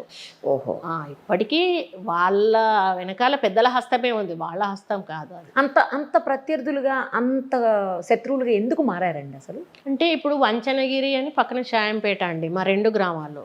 ఓకే, ఈ 2 గ్రామాలు వర్ధన్నపేట నియోజకవర్గంలో ఉన్నాయి. అప్పుడు అన్నీ ఒక ఆర్డర్లో లేకుండే నియోజకవర్గాలు అన్నీ కూడా. ఒక మండలాన్ని 2 గ్రామాలు, ఒక మండలాన్ని 2. అప్పుడు ఏం చేశారంటే అక్కడ ఉన్న వాళ్ళు ఏ గ్రామాలలో వాళ్ళ పట్టుందో ఆ గ్రామాలను తీసుకొని మిగతా గ్రామాలను వదిలేసి అట్లా ఒక నియోజకవర్గాన్ని తయారు చేసుకున్నారు. నేను షాయంపేటలో ఉన్నప్పుడు 7 మండలాలు 8 మండలాలతో నాకు కనెక్షన్ ఉండేది. ఒక మండలంలో ఒకటే గ్రామం, కొత్తపేట అని గ్రామం. ఒక సంఘం మండలంలో మొత్తం ఉంటాయి, అందులో 2 గ్రామాలు ఇవి అన్నట్టు మా 2. ఓకే, ఇవి వర్ధన్నపేటకి వెళ్ళిపోతాయి. మా ఓటు మేము వేసుకోలే అసలు అప్పుడు. అట్లా ఆ 2 గ్రామాల మధ్యలో కొంత గ్రూప్ తగాదాలు ఉండేవి. ఆ గ్రూప్ తగాదాల వల్ల అవతల గ్రూప్ వైపు ఆయన సపోర్టింగ్, యువతల గ్రూప్ వైపు మనం సపోర్టింగ్. ఆ యొక్క ఏదైతే గ్రామ తగాదాలు వాళ్ళకి ఎందుకు అంటే ఏమంటారు అంటే వాళ్ళని మించి మేము ఉండాలి అంటారు కదా, అట్లా దాన్ని అంటారు పెత్తనమ్మ ఏదో సంథింగ్ అట్లా. మాది నడవాలి వాళ్ళది నడవద్దు అన్న పద్ధతిలో వాళ్ళకు వీళ్ళకు మధ్యలో తగాదాల్లో వాళ్ళ అంటే ఫస్ట్ మా ఆయన తెలుగుదేశంలోనే ఉండే మొదట ఉన్నప్పుడు ఈయన ఏం చేశాడంటే ఈయన కొంచెం పాపులారిటీ వస్తుంది అని చెప్పేసి ఏదో ఒక మీటింగ్లో ఈయన ఎమ్మెల్యే అయినాక మురళి ఒక ఎస్ఐ ఇస్తాడు అని బాగా తిట్టాలి అని చెప్పిండట. ఎమ్మెల్యే చెప్పినాక తిట్టకుండా ఉంటారు ఇక మనం ఎంత ధైర్యంగా ఉంటుంది. ఈయన తిట్టేసినాక సాయంత్రం ఈయన తీసుకుపోయి కమ్మేస్తారు పోలీస్ స్టేషన్లో. మర్నాడు వదిలిపెట్టారు. మర్నాడు ఎప్పుడు వదిలిపెట్టారు, ఈయన వచ్చి విడిపించాడు. విడిపించినాక ఈయన పోయి డైరెక్ట్ డిఎస్పీ దగ్గర పోయి సార్ నేను ఏం తప్పు చేశాను, నన్ను ఎందుకు పట్టుకొచ్చాను. ఆయన కాపు కొంచెం ఆ కమ్యూనిటీ ఫీలింగ్లో మురళి ఇది పరిస్థితి, దయాకర్ రావే పట్టించాడు, దయాకర్ రావే విడిచిపెట్టాడు అని చెప్పాడు. అప్పుడు మా ఆయనకు అర్థమైంది, ఓహో అంటే నన్ను ఎదగనీయకుండా చేస్తున్నాడు అని. అప్పుడు వచ్చేసాడు ఆయన. వచ్చి ఇందులో కాంగ్రెస్లో జాయిన్ అయినాక కాంగ్రెస్ తెలుగుదేశంలో ఉన్నప్పుడే తను వైస్ ప్రెసిడెంట్ అయినాడు, సర్పంచ్. అప్పుడు సర్పంచ్లే వైస్ ప్రెసిడెంట్ ఎన్నుకునేవాళ్ళు, ఎంపీటీసీ వ్యవస్థ రాలే అప్పుడు. Okay okay. అయితే మండల్ రిజర్వేషన్స్ ఉండేటివి. అప్పుడు మండలంలో ఎస్సీ రిజర్వేషన్ అయింది, తిని ఎంపీపీ కాలేకపోయారు. అందుకని వేరే అతన్ని ఎంపీపీ చేసి తిని వైస్ ప్రెసిడెంట్ అయ్యారు. ఓకే. పాప కడుపులో ఉన్నప్పుడు సర్పంచ్ అయ్యాడు, పాప పుట్టినాక 8వ రోజు వైస్ ప్రెసిడెంట్ అయ్యారు. అప్పుడు దయాకర్ రావు వచ్చి ఈయనను కావాలిచ్చుకొని ఇదంతా చేసి అప్పుడు ఆయనకి తెలిసిందన్నట్టు, ఓహో వీడికి ఎదుగుతున్నాడు అని అట్లా చేశాడు. చేసినాక ఇంకా ఆయన అర్థం చేసుకొని బయటకు వచ్చినాక అప్పుడు ఇక మేము కాంగ్రెస్లో ఉన్నాం కదా, డ్రాలు తీస్తారు కదా మళ్ళీ. అప్పటికి ఎంపీటీసీ వ్యవస్థ వచ్చింది ఇక మళ్ళీ నెక్స్ట్ ఎలక్షన్స్. డ్రాలు తీసినప్పుడు బీసీ జనరల్ వచ్చింది. ఇంకా మా హస్బెండ్కి ఛాన్స్ ఉంది కదా ఎంపీపీగా పోవడానికి. ఆయన ఊర్లలోకి వెళ్ళారు ప్రచారానికి. అప్పుడు ఇంకా ఈ దయాకరావును కడియం శ్రీహరి ఇద్దరు తెలుగుదేశంలో ఉండేవాళ్ళు. మళ్ళీ వీడు ఎంపీపీ అయితే మళ్ళీ మనకి ఇబ్బందే కదా అని మళ్ళీ డ్రాస్ చేంజ్ చేశారు. చేసినప్పుడు బీసీ లేడీ వచ్చింది. ఇంకా అప్పుడు ఇంటికి ఆయన వచ్చినాక ఇట్లా మళ్ళీ మధ్యరాత్రి చేశారంట అని సాయంత్రం 7-8 తర్వాత చేశారన్నట్టు అప్పటికప్పుడు చేంజ్ చేశారు దొంగతనంగా. నేను చెప్పంగానే తను కొంచెం అప్సెట్ అయ్యారు ఫస్ట్. అయినాక మళ్ళీ తనను తనుగా కొంచెం ధైర్యం తెచ్చుకొని ఎందుకు డిసప్పాయింట్ అవ్వాలి, నువ్వు ఉన్నావు కదా నేను నిలబెడతా. అసలు నాకేమీ తెలీదు. తను సర్పంచ్గా ఉన్నా కూడా నేను బయటకు వచ్చి టీలు ఇవ్వడము, వాళ్ళతో అవి తీసుకుపోవడం. అప్పుడు మన ఇంట్లో పని మనుషులు అట్లాంటి వ్యవస్థ లేదు కదా, మన ఇంట్లో పనులు మనమే చేసుకునేవాళ్ళము. అన్నీ చేసేదాన్ని. కానీ నేను ఎవరితోటి ఏం మాట్లాడుతున్నాడో అసలు ఏమి వినేదాన్ని, నాకేం అవసరం నేను వినేదాన్ని కాదు. ఇంట్లో పనులు ఏవో చూసుకునేదాన్ని. ఆ రోజు ఫస్ట్ రోజు ప్రచారానికి వెళ్ళు అంటే అసలు ఏం చెప్పాలి ఏమని చెప్పాలి అని అడిగితే, ఏం లేదు నాకు ఎంపీటీసీగా నన్ను గెలిపించండి, నేను ఎంపీపీ అవుతా, మీకు సేవ చేస్తా, డెవలప్ చేస్తా అని చెప్పని ఒక 4 సార్లు 5 సార్లు పలికిచ్చారు మా ఆయన ఇంట్లో. పలికిచ్చేసి పంపించారు అన్నట్టు. పంపినాక యునానిమసే అయినాను ఎంపీటీసీకి. నాకు మళ్ళీ పోటీ చేసే అవసరం లేదు. ఎంపీపీ కూడా మెజారిటీ సీట్లు మనకు వచ్చాయి, అది కూడా యునానిమస్గా. మిగతా ఎదుటోళ్ళు వాళ్ళు నామినేషన్ కూడా వేసిన అని చెప్పి. అప్పుడు 1995లో అది. ఓకే. ఇంకా ఆ తర్వాత నన్ను ఎంపీపీగా చేసినాక కూడా తన ఇంట్లో ఉంచలే. అసలు ఒక ఎమ్మెల్యే ఎట్లా తిరుగుతాడో నియోజకవర్గంలో అంతకు రెట్టింపుగా తిప్పాడు నన్ను. అప్పటి నుంచి స్టార్ట్ చేశాడు. చనిపోయిన కాడికి పంపడము, ఫంక్షన్స్కి పంపడము, శారీ ఫంక్షన్స్కు, 21st డేలకు పంపడము, లేకపోతే మన స్కూల్స్ విజిట్ చేయడము, అంగన్వాడీ సెంటర్స్ విజిట్ చేయడము. ఇప్పుడు మన పరిధిలో ఉన్న వాటన్నిటిని కూడా తను వదిలిపెట్టకపోయేది అన్నట్టు. ఈరోజు ఈ ప్రోగ్రామ్కి వెళ్ళు, ఆ రోజు ఆ ప్రోగ్రామ్కి వెళ్ళు, ఇక్కడ పోయిన కాడ ఇట్లా మాట్లాడు, అక్కడ పోయిన కాడ అట్లా మాట్లాడు అని చెప్తా ఉండేవాడు, ఫీడ్బ్యాక్ ఇచ్చేవాడు. కాకపోతే ఏంటంటే నేను స్కూల్లో ఉన్నప్పుడు కొంచెం యాక్టివ్ ఉండేదాన్ని. 10th వరకు కూడా స్కూల్లో ఫస్ట్ ర్యాంక్ ఉండేది, స్కూల్ పీపుల్ లీడర్ ఉండేదాన్ని, ప్రేయర్ అదంతా నేనే చేపించేదాన్ని. మళ్ళీ కాంపిటీషన్స్ పెడతారు కదా, ఎలక్ట్రీషియన్ కానీ మనకి డిబేట్స్ అవి పెట్టినప్పుడు నాకే ప్రైజెస్ వచ్చేటివి. అట్లా నాకు స్టేజ్ ఫియర్ అనేది తక్కువ. కానీ రాజకీయ అవగాహన లేదు అంతే. నేను బీకామ్ చేశానమ్మా. బీకామ్ కంప్లీటెడ్ 85లో నేను. అప్పుడు మళ్ళీ ఏంటంటే నాది వింతగా 10th వరకు తెలుగు మీడియం చదివి ఇంటర్లో నన్ను ఇంగ్లీష్లో వేశారు మా అమ్మ వాళ్ళు. మా అక్క వాళ్ళు అట్లాగే చదివారు. నన్ను కూడా మళ్ళీ ఇంటర్లో బైపీసీలో వేసేసారు. నాకు ఆ బైపీసీలో ఇంగ్లీషే అర్థమైతే లేదంటే వర్డ్స్ ఏం అర్థమవుతాయి. మళ్ళీ నా ముందు కూర్చున్న వాళ్ళందరూ ఈ సెయింట్ పాల్స్, సెయింట్ గ్యాబ్రియల్స్ ఇట్లా ఉంటాయి కదా, సెయింట్ ఫాతిమా స్కూలు, ఇట్లాంటి స్కూల్స్ చదివచ్చి మంచి ఫ్లూయెంట్ ఇంగ్లీష్ మాట్లాడేసి రన్నింగ్ నోట్స్ రాసుకునేటువంటి వాళ్ళు అందరూ ముందర కూర్చునేవాళ్ళు. వాళ్ళు యువి రావు, కేశవరావు అని బాటనీ, జువాలజీ ఒకరు చెప్పేవాళ్ళు, ఫిజిక్స్ కెమిస్ట్రీ ఒకరు చెప్పేవాళ్ళు. వాళ్ళు బ్యాచెస్ టైమింగ్స్ అడ్జస్ట్ చేసుకొని ట్యూషన్స్కి వెళ్ళేవాళ్ళు. వీళ్ళు నేను ట్యూషన్స్కి కూడా పోకపోయేది. మాకు వాళ్ళు అందులో పెట్టినాక నాకు కొంచెం ఏమన్నా అర్థమయ్యేదేమో. అసలు ఇంగ్లీషే అర్థం కాకపోయేది నాకు. వాళ్ళు చెప్పిన దానికంటే ముందు వీళ్ళు చెప్పేస్తూ ఉండేది, ఎందుకంటే వీళ్ళకి ట్యూషన్స్లో ముందే ఆ సబ్జెక్ట్ అయిపోతూ ఉండేది. దానివల్ల నేనేమేదంటే ఒకలాంటి ఇన్ఫీరియారిటీకి వెళ్ళిపోయి ఫస్ట్ ఇయర్లో మన ఆప్షనల్స్లో ఒకటి పాస్ అయినా మిగతాయి పోయినాయి. 3 పోయినాయి, లాంగ్వేజెస్ 2 పాస్ అయ్యా. ఇంకా మా నాన్న కొంచెం పర్టికులర్ చదువు విషయం. నువ్వు 1 అటెంప్ట్ కావాలని చెప్పేసి మళ్ళీ నన్ను మొత్తం సప్లిమెంటరీలో అన్నిటికీ కట్టించాడు, 6కి. మళ్ళీ సేమ్ 3 పోయినాయి, సేమ్ 3 పాస్ అయినా. ఇంకా చూడండి మళ్ళీ యాన్యువల్కి ఎన్ని 9 రాయాలి, ఈ 3 రాయాలి. ఇక చూడు నాకు ఫస్ట్ క్లాస్ స్టూడెంట్ నేను ఫెయిల్ అవుతానేమో, ఫెయిల్ అయితే సొసైటీ ఏమనుకుంటుంది, నేను చచ్చిపోతా కావచ్చు, నేను చచ్చిపోవాలేమో, ఇట్లా భయపడేది అన్నట్టు ఫెయిల్ అయితే. అట్లా ఇక అసలు మీరు నమ్ముతారో నమ్మరో నేను టెక్స్ట్ బుక్ ముట్టుకొని పేజే ఓపెన్ చేయాలి అసలు. ఇంకా ఎగ్జామ్స్ డేట్ అయినాక బాగా ఆలోచించినాక నాకు ఒక ఐడియా వచ్చింది. అప్పుడు లలిత మోడల్ పేపర్స్ అని కొన్ని సంవత్సరాలుగా ఎగ్జామ్స్ జరిగిన క్వశ్చన్స్ ఉంటాయి కదా, అది బుక్లో ఇచ్చేవాళ్ళు అన్నట్టు. ఇప్పటికీ ఉన్నాయి, అవి నాకు తెలియదు. అన్ని సబ్జెక్టులవి లలిత మోడల్ పేపర్స్ బుక్స్ కొనుక్కొచ్చుకున్నా. ఏం లేదమ్మా, ఆ క్వశ్చన్స్, ఆ ఆన్సర్స్, ఆ పేపర్సే చదివా అంతే. సూపర్. అసలు అందులోంచి 100% వచ్చేసినాయి మొత్తం. ఆ పేపర్లో ఒకటి, ఆ పేపర్లో ఒకటి, ఆ పేపర్లో ఒకటి తీసి పెట్టేసినా మొత్తం పేపర్ అయిపోతుంది కదా. అట్లా నేనేంటంటే చాలా మంది బట్టి కొట్టి రాస్తారు, నేను అట్లా రాసేదాన్ని కాదు. అది చదువుకొని అర్థం చేసుకొని నాకు వచ్చిన లాంగ్వేజ్లో నేను దాన్ని ప్రొజెక్ట్ చేసేదాన్ని అంతే. Okay okay. ఓన్గా రాసేదాన్ని దాని గురించి. డెఫినేషన్ అడిగారు అనుకోండి, ఆ డెఫినేషన్ ఎట్లా రాయాలంటే ఆ డెఫినేషన్ బైహార్ట్ చేసి రాయాలనేది నా ఉద్దేశం కాదు. అట్లా చేసేసి ప్రాక్టికల్స్లో నాకు కొంత మార్కులు కలిసి వస్తాయి కదా. ప్రాక్టికల్స్ అంటే మనకు వస్తాయి, ఎక్కువ మార్క్స్ వస్తాయి. ఇందులోనో బార్డర్లో పాస్ అయ్యాను.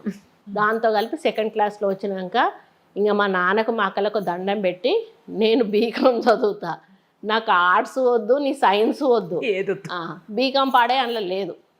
ఓహో. ఇందులో మా పింగిల్ కాలేజ్ ఉమెన్స్ కాలేజ్లో లేదు. ఉండుంటే నేను ఇక్కడ ఉండేదాన్ని కాదు, మీ సార్ దొరికేటోడు కాదు. ఎక్కడో మా అమ్మ వాళ్ళు పెళ్లి చేస్తే ఉద్యోగస్తుడికి ఇచ్చేవాళ్ళు, మంచిగా వంట చేసుకుంటా కనపడకుండా ఎక్కడ ఉండేదాన్ని.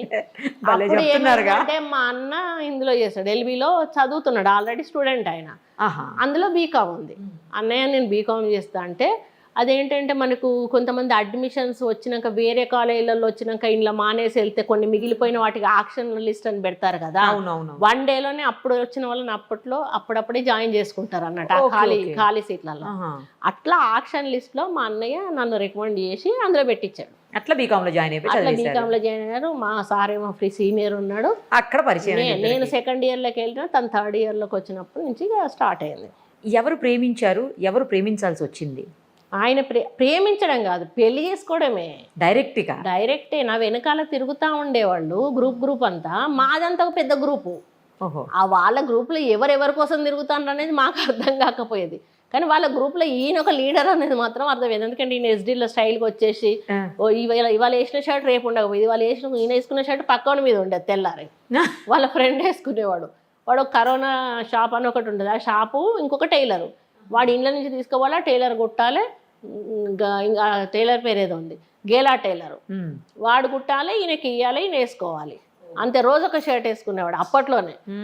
వేసుకొని వచ్చి లైటింగ్ కొడతా ఉంటే మా ఫ్రెండ్స్ గుర్తుపట్టి లైటింగ్ కొడతా సురేఖ రేఖ నీ కోసం వస్తానట. తీవుకి నా కోసం ఎత్తుకొస్తాను. తర్వాత మెల్లగా ఏంటంటే మా రూట్లో నేను వెళ్తుంటే మా బస్ స్టాండ్కి అలా రావడం స్పెషల్ ఉంటుంది కదా. నేను దిగిన కాడ ఆగడం, మళ్ళీ నేను ఇట్లా అడ్డదారులు మా ఇంటికి వెళ్ళాలి, మళ్ళీ అట్లా చుట్టూ తిరిగి మెయిన్ రోడ్ నుంచి నేను అటు అవతల రోడ్డుకి వెళ్ళే వరకు రావడం, మా ఇంట్లోకి వెళ్ళిపోయినాక మా ఇంటి ముందు నుంచి వెళ్ళిపోవడం, ఇట్లా చేస్తా ఉంటే ఓహో నా కోసం అని అప్పుడు అర్థమైంది. కొన్ని రోజుల వరకు కూడా పలకరించలేదు. తర్వాత ఒకరోజు నేను స్టేజ్లో నించొని మంచిగా తీసుకొచ్చి ఎస్డీ నా ముందట ఆపేసి ఫోన్ నెంబర్ రాసుకున్నాను. నాకెందుకు మీ ఫోన్ నెంబరు అని అన్న. ఉట్టినే రాసుకోండి అన్న. అసలు రాసుకొని ఏం చేయాలి అన్న. రాసుకోండి అన్న. సర్లే ఎంతగానో చెప్తున్నాడు కదా, రాసుకుంటే పోతుందిలే అని చెప్పేసి చెప్పాడు. 4522 నెంబర్ కూడా గుర్తుంది నాకు. అప్పుడు 4 లెటర్సే మన ఫోన్ నెంబర్స్ ఉండేవా. రాసుకున్నాక ఇక ఆయనతో అసలు ఇక మాట్లాడాలని ఆలోచన రాలే. ఎందుకో ఊరికే తిరుగుతూ ఉంటే ఎంటాల పడతా ఉంటే సరేలే ఒకసారి ఫోన్ చేద్దాం ఏం పోతుంది అనిపించింది నాకు కూడా. ఎదురుగానే పోస్ట్ ఆఫీస్ అన్నట్టు, గవర్నమెంట్ పోస్ట్ ఆఫీస్. అందులోకి వెళ్ళి 1 రూపీ కాయిన్ వేసి ఇచ్చేసేది. అలా చేస్తే వాళ్ళ సెక్రటరీ ఎవరో మాట్లాడి లేరమ్మా బయటికి వెళ్ళారు అంటే ఇట్లా నేను ఫోన్ చేసిన అని చెప్పండి అన్నాడు. ఇంకా ఆ తర్వాత ఇట్లనే తిరుగుతూ ఉండేది కానీ ఎప్పుడు మాట్లాడుకోలేదు అసలు. నేను షటిల్ ప్లేయర్ని. చాలా ఇప్పటికి కూడా నాకు ఇష్టం షటిల్ అంటే బాగా. చాలా అక్కడ అంటే మేము ఇంటర్ కాలేజ్ కాంపిటీషన్స్లో బాగా పాల్గొనేదాన్ని. అంటే సింగిల్స్ ఆడేదాన్ని, మిక్స్డ్ డబుల్స్ ఆడేదాన్ని. నేను కూడా స్టేట్ ప్లేయర్ ఆడదాం తప్పకుండా, పెట్టండి ఒక రోజు తప్పకుండా. అయితే మేము ఇండోర్లో ప్రాక్టీస్ చేసేవాళ్ళం, బయట చేయలేం కదా గాలి వస్తూ ఉంటుందని. కాజీపేటలో ఇండోర్ స్టేడియం ఉంటే ఒక 2 డేస్ మాయమైపోయాడు, ఎటో ఊరు వెళ్ళాడు. సడన్గా అక్కడ ప్రత్యక్షమయ్యాడు. నేను లోపల ఉన్న, తను వచ్చింది కూడా నాకు తెలియదు. బయట ఎస్డీ ఆపి స్టాండ్ వేసి ఎస్డీ మీద కూర్చొని లోపలికి ఒక మనిషిని పంపించి రమ్మని చెప్పు అని అన్నాడు. నేను వెళ్ళి ఎదురుగా నిలబడ్డాను. నిలబడగానే ఏమో రమ్మన్నారంటే ఎందుకు అని అంటే ఏం లేదు నేను మిమ్మల్ని పెళ్లి చేసుకుందాం అనుకుంటున్నాను. ఇక డైరెక్ట్ అడిగారు. నాకు అదే నచ్చింది తన దగ్గర. ప్రేమిస్తున్నాము అని అంటే అది మనం నమ్మడానికి కూడా ఉండదు కదా. అనగానే నేను అడిగాను, మా క్యాస్ట్ తెలుసా అని. తెలుసు అంటే అప్పుడు బాగా క్యాస్ట్ ఫీలింగ్స్ ఉంటాయి కదా అంటే తెలుసు. మరి మీ ఇంట్లో ఒప్పుకుంటారా అంటే నేను ఒప్పిస్తాను అన్నారు. అట్లా ఇక మా ఫ్రెండ్షిప్ కంటిన్యూ. ఐ లవ్ యూలు అట్లా లేవు. అప్పుడేమో వాళ్ళు ఒక బ్యాచ్గా వెళ్ళేవాళ్ళు, మూవీ మేము ఒక బ్యాచ్గా వెళ్ళేవాళ్ళం. అప్పటి నుంచి ఆయనతో నేను ఎస్డీ మీద వెళ్ళేదాన్ని. ఇంకా డైరెక్ట్ లెక్కలేనన్ని సినిమాలు. పెళ్లి తర్వాత ఎప్పుడు చూడలేము సినిమా. అయితే విజయ రెస్టారెంట్ అని ఒకటి ఉండేది, రోజు 500 ఆయనకి ఉనక అమ్మితే, అంటే మిల్లు చూసుకునేవాళ్ళు, వాళ్ళ నాన్న వాళ్ళది మిల్లు ఉండేది, ఈ ఒడ్లు పడతారు కదా, ఒడ్లు పట్టి అమ్ముతారు కదా. అయితే ఈ ఉనక గురించి వాళ్ళకి పట్టదు అన్నట్టు, అది వేరు. ఉనక వస్తుంది కదా ఒడ్లు పట్టిన, మీరు ఊక అంటారు, మేము ఉనక అంటాం. అది అమ్మితే 500 వచ్చేది ఆయనకి. 500 జేబులో పెట్టుకుని వచ్చేవాడు. అప్పట్లో 500 50,000 లెక్క పెట్టుకోవచ్చు. అయితే హోటల్ అనగానే అది పొద్దున డైరెక్ట్ వెళ్ళేసి ఎక్కడ దిగేవాళ్ళం, ఐస్ క్రీమ్ పార్లర్ ఉండేది అక్కడ, కేపీ రెడ్డి అని. అందులో దిగితే పొద్దుటి నుంచి మళ్ళీ నేను స్పెషల్ అక్కడ దిగేదాన్ని, ఇక్కడ గేట్ ముందట దిగకపోయేది. కాలేజ్ దాటినాక ఒక ఫ్రెండ్ని తీసుకొచ్చాడు, నేను ఒక ఫ్రెండ్, వాళ్ళటి సుత్తేసుకుంటా కూర్చునేవాళ్ళు. మేము ఇక తినుకుంటే మేము మాట్లాడుకుంటూ మళ్ళీ స్పెషల్ టైం వరకు తింటూనే ఉండేవాళ్ళం ఐస్ క్రీమ్స్. అదేంటంటే అలా సిట్టింగ్ కూర్చొని తింటే వాళ్ళు ఎంతసేపు అయినా తినొచ్చు, మనం తినకుండా కూర్చొని ఇయ్యారు కదా వాళ్ళు. అవునవును, అట్లా మనకు ఒక ప్లేస్ కావాలి మాట్లాడుకోవాలి. ఇంకా ఆ తర్వాత విజయ రెస్టారెంట్ అని అటు వెళ్ళేవాళ్ళం. నాతో పాటు 11 మంది 12 మంది వచ్చేవాళ్ళు అమ్మాయిలు. ఆయన ఒకరో ఇద్దరు పట్టుకుని వచ్చేవాడు. ఖచ్చితంగా 450 కింద అయ్యేది, 450కి 400 మధ్యలో బిల్ అయ్యేది. చచ్చుకుంటే అది కట్టి వెళ్ళిపోయేవాడు అన్నట్టు. తర్వాత పెళ్ళైనకి ఎందుకు ఒకసారి నేను పోతే, మేడం వస్తలేరేంది పెళ్ళి అయిపోయింది నా పరువు. మేడం మీరు పెళ్ళి చేసుకున్నారా, రెస్టారెంట్కి వస్తలేరేంది అంటే ఇంకా తర్వాత పోవాల్సిన అవసరమే ఉన్నది, మనకి లేదు కదా, అన్ని పైసలు కూడా ఖర్చు పెట్టుకోవాల్సిన అవసరమే ఉన్నది అని చెప్పేసి పోకపోయేది.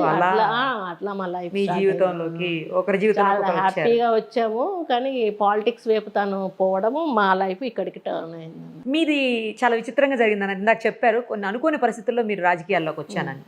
ఆ తర్వాత రాజశేఖర్ రెడ్డి గారికి మీరు ఒక బ్రదర్ లాగా ఆయన్ని ట్రీట్ చేశారు. అయితే ఇప్పుడు నేను ఎంపీపీగా అయినాక ఏమైందంటే, ఇట్లా నేను పంపించేవాడు కదా జనాల్లోకి, అప్పుడు పబ్లిక్ ఫాలోయింగ్ పెరిగిపోయింది బాగా. ఓహో. అయితే అంతకుముందు మాదట నరసింహారెడ్డి గారు ఉండే, మినిస్టర్ ఉండే, అప్పుడు కూడా ఈజీగా ఆర్గనైజ్ చేసేవాడు.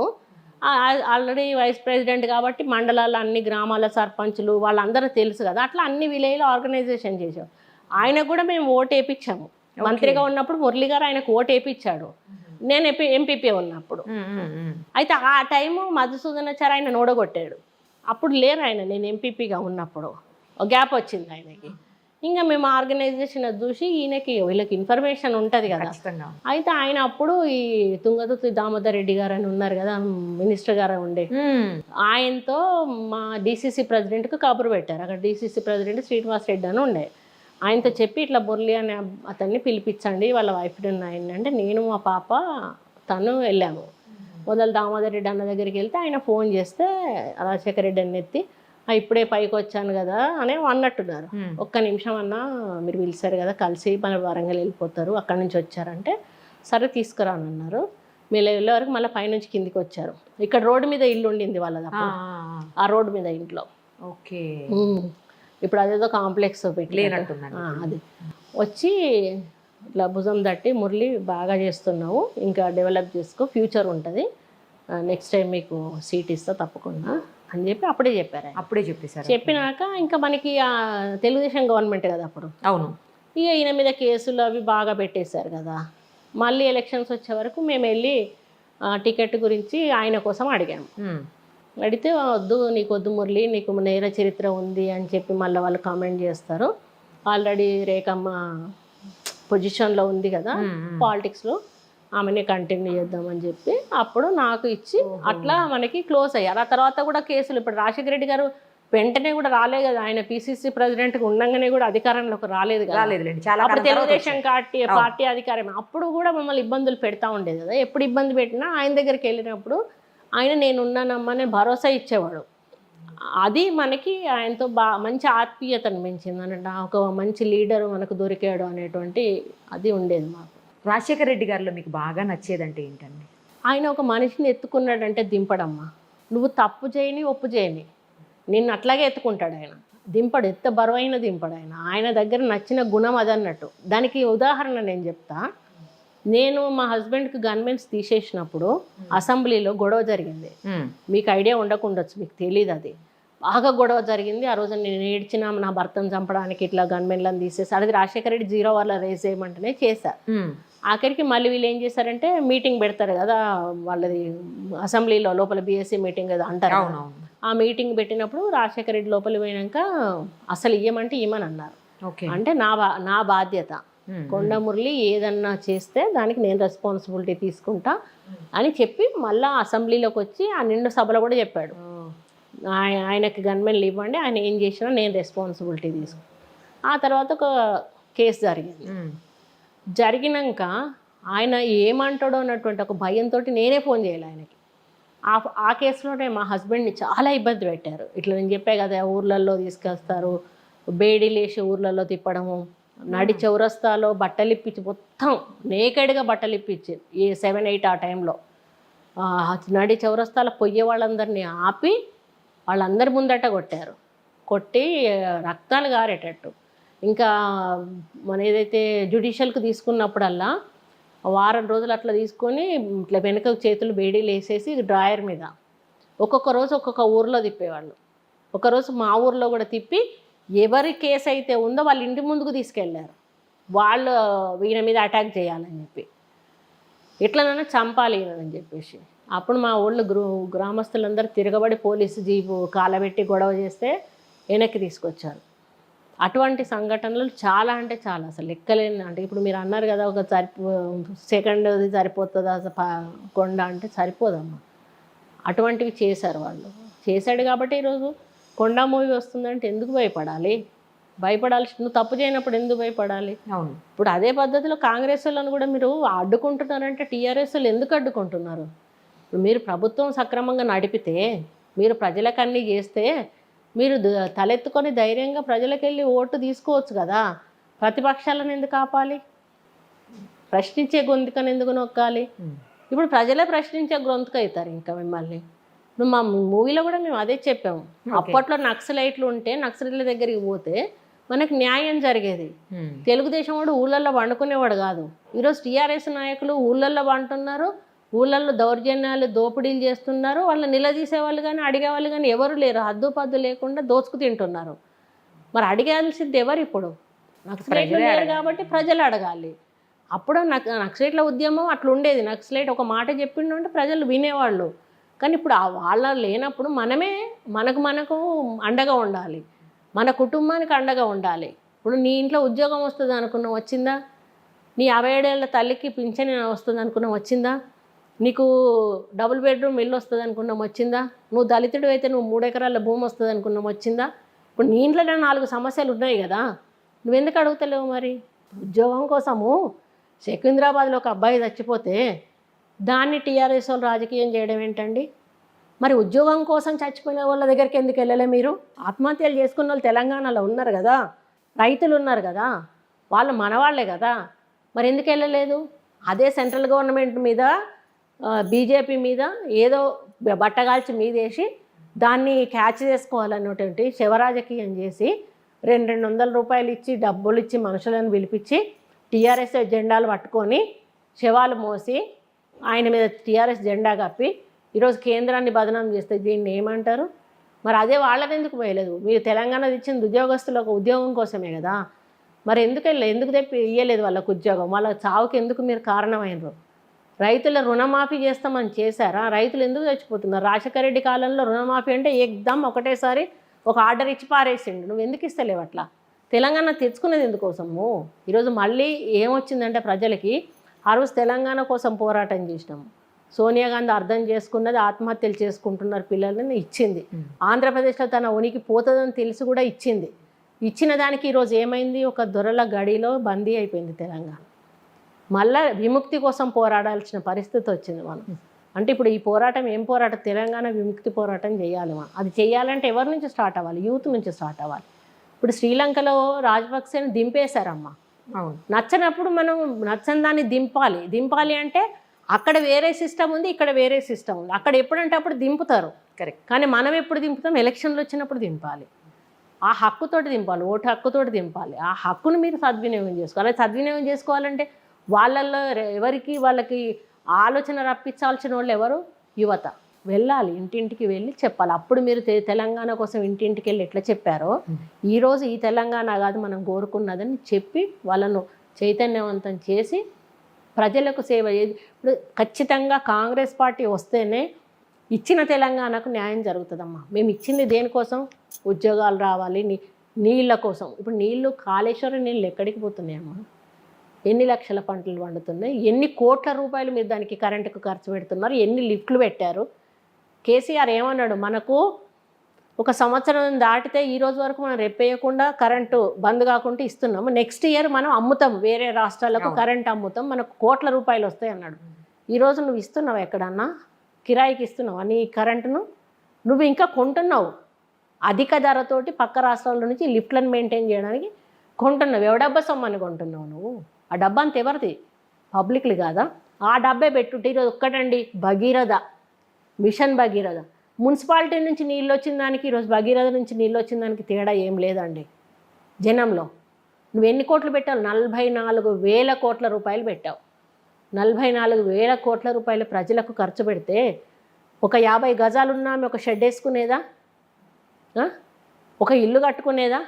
లేని వాళ్ళకి ఎవరికన్నా పైసలు ఇస్తే వాళ్ళు బతుకు తెరువు చూసుకునే వాళ్ళకి ఇంత నేను ఒక్కటి అడుగుతా, బీసీ కార్పొరేషన్ లోన్ ఇచ్చారా? ఎస్సీ కార్పొరేషన్ లోన్స్ ఇచ్చారా? ఎస్టీ కార్పొరేషన్ లోన్స్ ఇచ్చారా? ప్రతి సంవత్సరం అయితే కొంతమందికి ఈ లోన్స్ అయితే వచ్చేటివి కదా, లోన్స్ మీద వాళ్ళ జీవనోపాధి కల్పించుకొని వాళ్ళు బతికేవాళ్ళు కదా. ఆ సిస్టమూ లేదు. నువ్వు ఉద్యోగం ఇయ్యవు, కనీసం ఇల్లు కట్టి ఇయ్యవు, దళిత పెన్షన్ ఇయ్యము. బాగా ఎవరు అమలు చేయట్లేదు. దళిత బంధు ఎవరికి ఇస్తున్నారండి? ఒకసారి లిస్ట్ తీయమానండి. టీఆర్ఎస్ నాయకులను బాగు చేసుకోవడానికి దళిత బంధు ఇస్తున్నారు. దానివల్ల ఎవరికి నష్టం? ఆయనకే నష్టం. రేపు మిగతా వాళ్ళందరూ దళితులు ఏం చేస్తారు? ఒక టీఆర్ఎస్ వాళ్ళకి ఇస్తే మేము వాడికి ఎందుకు ఓటేయాలని చెప్పి రేపు వెయ్యరు వాళ్ళు. వీళ్ళు చేసే ప్రతి కార్యక్రమం అంతేనండి. ఇప్పుడు నిన్నెవరు అడిగారు మాకు బతుకమ్మకు చీరలు ఇవ్వమని, రంజాన్ పండుగకు బట్టలు ఇవ్వమని? నువ్వు అదే రంజాన్ పండుగకు ఒక ఇంట్లో సరిపోయేంత ఒక సరికిచ్చి రేషన్ షాప్ నుంచి, అయ్యా ఈరోజు మంచిగా కడుపున వండుకొని తినండి అంటే ఆశీర్వదిస్తారు నిన్ను. నువ్వు ఎక్కడో నేషనల్ హీరోలు నేతన్నకు మేము పని కల్పిస్తున్నామని చెప్పి సూరత్ నుంచి పనికిరాని చీరలు రోడ్డు మీద కూడా బట్టలు అమ్మే వాళ్ళు కూడా కట్టుకున్నటువంటి చీరలు తీసుకొచ్చి వాళ్ళకి జనాలకి ఇస్తే నువ్వేమో మీ ఇంట్లో కట్టుకుంటారు. అది మీ ఇంట్లో పని మనుషులైనా కట్టుకుంటారా? పోనీ కవిత గారిని అడుగుతున్నాను నేను ఇక్కడ. కవిత గారు స్పందించాలి. ఆమె ఎందుకు స్పందిస్తే లేదా? ఎంపీగా ఉన్నప్పుడు బాగా మాట్లాడేది కదా. ఇప్పుడు వాళ్ళ కొడుకేమో ఈడదంతా ఆడబడ్డాడు, ఆడదంతా ఈడబడ్డాడు అని చెప్తాడు కదా ఆయన కేటీఆర్. మరి మా ఏడదంతా ఏడికి వచ్చి పడ్డది? వాళ్ళ చెల్లె కూడా పడ్డది కదా. మరి చెల్లని రూపాయలను వేశారు అని చెప్పి ఆయన కూడా ఓడిపోయిన వాళ్ళు ఇంకో దగ్గర నిలబెట్టాడు కదా, నిలబెట్టకుండా లేడు కదా. ఇప్పుడు నాలుక తాటిమట్ట. ఇప్పుడు నాలుక అంటే ఒకటేలాగా మాట్లాడాలి, తాటిమట్ట అంటే దానికి అంతు పంతు ఉండదు. అప్పుడు తాటిమట్ట, టీఆర్ఎస్ నాయకుల నాలుక అనేది ఒక తాటిమట్ట. వాళ్ళు ఏం మాట్లాడిన చెల్లుబాటు అవుతుంది అనుకోవడం తప్పు. అది ఏదైనా కూడా అణచివేత నుంచే ఏదైతే తిరుగుబాటు మొదలవుతుంది. ఇప్పుడు ఈరోజు మీరు ప్రజలను అణిచివేస్తూ ఉన్నారు, ప్రతిపక్షాలను అణిచివేస్తూ ఉన్నారు. ఈరోజు మన రేవంత్ రెడ్డిని ఆపితే ఎవరికి ఇలా నష్టం అండి? మీ దగ్గరికి రాకుండా వాళ్ళకే నష్టం. నాకు నష్టం ఏం కాదు కదా. నాకు రేవంత్ అన్న నేను పిలుచుకున్నా, ఆయన నా కోసం బయలుదేరిండు, అది ప్రజల్లోకి మెసేజ్ పోయింది. ఆడ ఆపితే ప్రజల్లోకి ఏం మెసేజ్ పోతుంది? అయ్యో కొండ సురేఖ వల్ల మూవీకి పోతే ఆయనకి ఏదో నష్టం జరుగుతుందని ఆయన ఆపాడు అనేటువంటి సింపతి ప్రజల్లో వస్తుంది. నేను పోయిన ఆయన రానందుకు, ఆయనకు పోయి అన్న మిమ్మల్ని ఆపినందుకు, నా కోసం వస్తున్నారు ఆపినందుకు అని తీసుకోవడానికి ప్రయత్నం చేసిన పంపా అన్నారు వాళ్ళు. పోలీస్ స్టేషన్లో మరి కాదా అడిగా నేను, నాకు చూపించండి అని అడిగా. నాకు మీకు ఏ రీజన్ తోటి ఆపారో చూపించండి. No answer. మాకు పైనుంచి ఆదేశాలు, మీకు తెలియని ఏముంది వాళ్ళు చెప్తే పంపిస్తే 7 గంటల కంటే 7 గంటలకు. ఆఖరికి ఏం చేశారు, నేను బయటకు వచ్చినాక మళ్ళీ ఇద్దరిని పిలుచుకొని మొదలు ఆమెను వెళ్ళిపోమని, ఆమెను వెళ్ళిపోతే పంపిస్తాం, ఆమె ఉంటే ఆమెను మళ్ళీ అటు తీసుకొని వెళ్తుంది. నేను హన్మకొండ రోడ్డుకి వచ్చి ఒక 50 కిలోమీటర్లు పోయినాక వీళ్ళు ఎస్కాట్ మీద ఆయన తీసుకొచ్చి హైదరాబాద్లో తోలిండ్రు. నేను అది లోపల ఉన్నప్పుడు నేను అదే చెప్పిన, రేవంత్ అన్న నువ్వు ఇట్లాంటి ప్రోగ్రాంలు ఉన్నప్పుడు దొంగలాగా దాచుకొని దొంగలాగా బయటికి రా, వాళ్ళు మన దొరలాగా వస్తే మనల్ని ఆగవాడతాండ్రు. ఇట్లాంటి కార్యక్రమాలు చేసినప్పుడు మనం దొంగతనంగానే చేయాలి, ఓపెన్గా చేస్తే గిట్లనే చేస్తారు. ఆ రోజు సాయంత్రం హైదరాబాద్కి రాగానే ఏం చేసిండు, గాంధీ భవన్ వెనక గేట్ నుంచి లోపలికి పోయి, మన గాంధీ హాస్పిటల్ వెనక గేట్ హాస్పిటల్ మొదటి నుంచి పోతే ఆపుతారు కదా. అవును, ఎందుకు ఆపాలి? ఆపొద్దు కదా. వాళ్ళు ఎందుకు పరామర్శించొద్దు?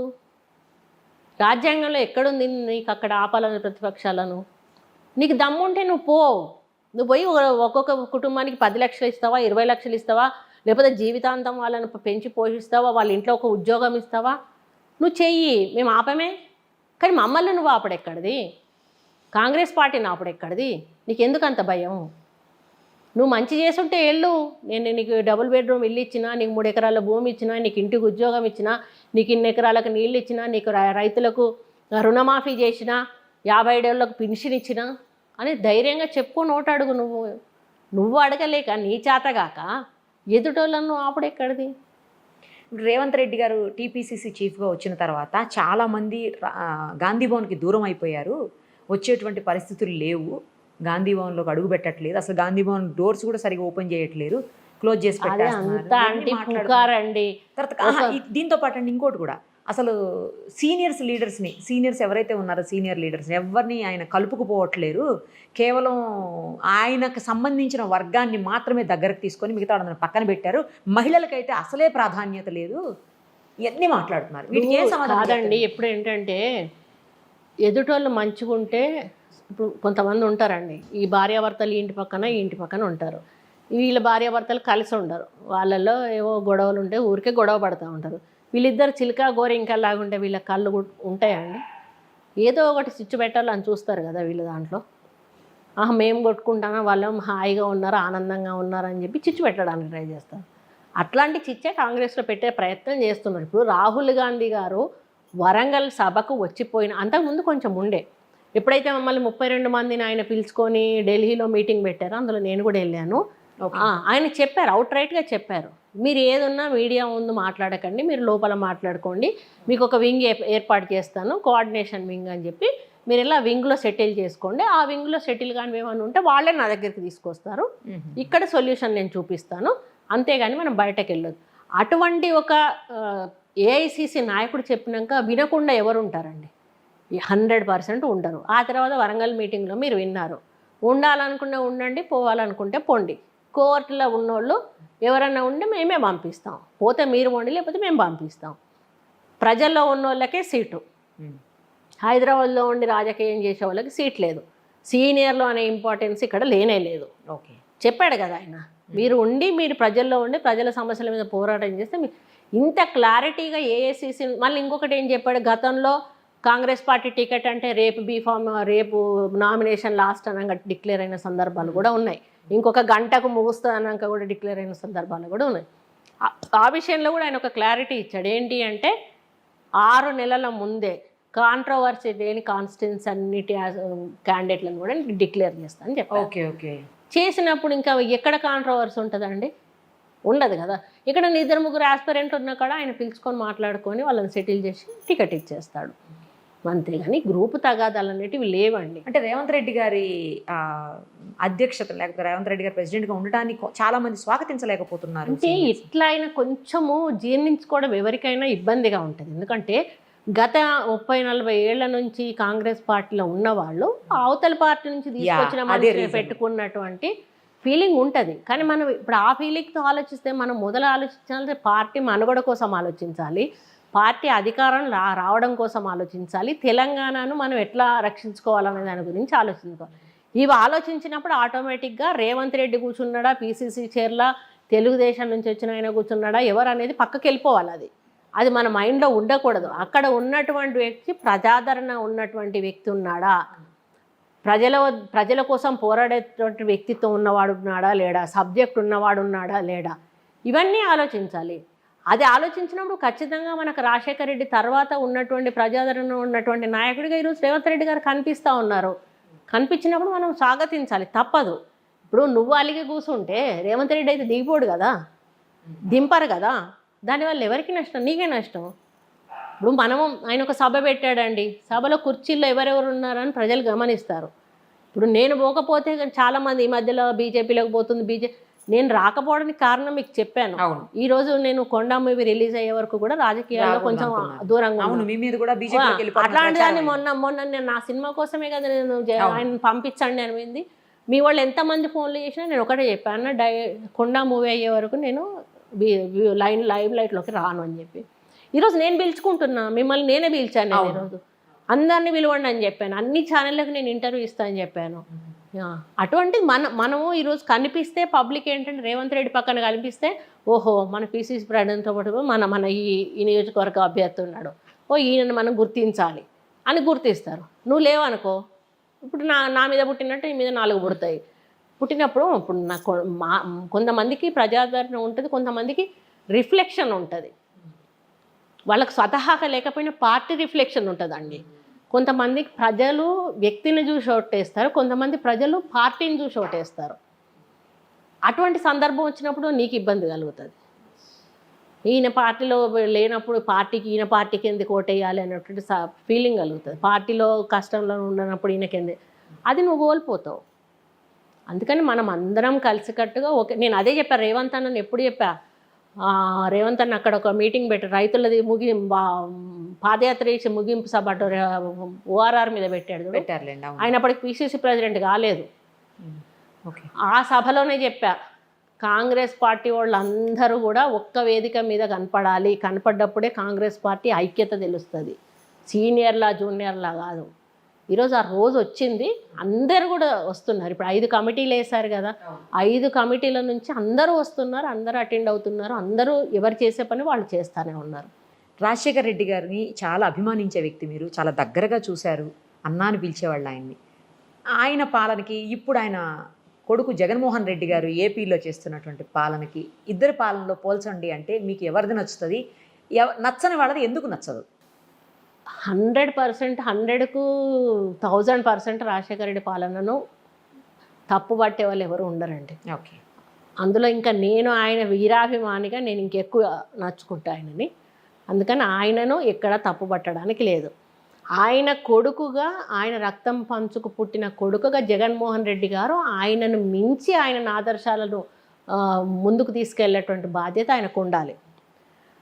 ఒకటి నేను అడుగుతా, 5 సంవత్సరాల రాజశేఖర రెడ్డి రాజకీయ పాలనలో ఎక్కడన్నా మేము ఇప్పుడు చంద్రబాబు నాయుడు ఇబ్బందులు పెట్టిన వాళ్ళని మళ్ళీ తిరిగి ఇబ్బందులు పెట్టామండి? లేదు. కక్ష సాధింపు చర్యలు చేశామా? ఎందుకు చేయలేదు? మాకు అధికారం ఉంది కదా, రాజశేఖర రెడ్డి గారు అండు ఉంది కదా. కానీ అది పద్ధతి కాదు, ఆయన ఒప్పుకోడు.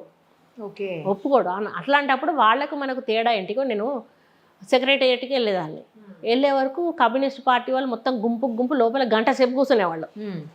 వాళ్ళందరిని అయిపోయినాకనే మమ్మల్ని లోపల పిలిచేవాడు. మాకు 2 నిమిషాల కంటే ఎక్కువ టైం ఇవ్వకపోయేవాడు. నేను పోడే గొడవ పెట్టుకునేదాన్ని.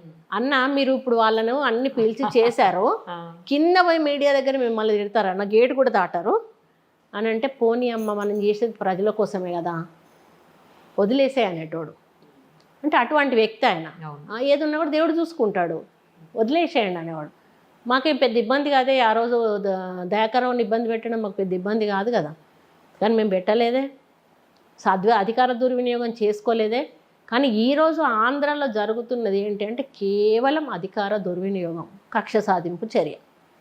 మమ్మల్ని వాళ్ళు కొట్టారు, ఇబ్బంది పెట్టారు, మేము కూడా వాళ్ళని ఇష్టం ఉన్నట్టు కొడతాము, వాళ్ళని ఇబ్బంది పెడతాము అని ఇష్టం ఉన్నట్టు చిన్నోళ్ళు అనకుండా పెద్దోళ్ళు అనకుండా ఈడ్చుకుపోయి కేసులు పెట్టి వాళ్ళని ఇబ్బందులు పెట్టి, ఇప్పుడు నిన్నగాక మొన్న అయ్యన్న పాత్ర ఎవరిని ఇంకెవరిన తీసుకెళ్ళారు కదా, అటువంటి వాళ్ళని తీసుకెళ్ళి ఈరోజు ఆయన పేరేం పేరండి, కోడెల శివప్రసాద్, ఆయనకు ఆ పరిస్థితి ఎందుకు వచ్చింది? ఈయన కేసుల వల్లనే కదా. దాంతో నువ్వేం సాధిస్తావు? అప్పుడు నీకు చంద్రబాబు నాయుడుకి తేడా ఏంటి చెప్పు, నాకు అర్థం కాదు.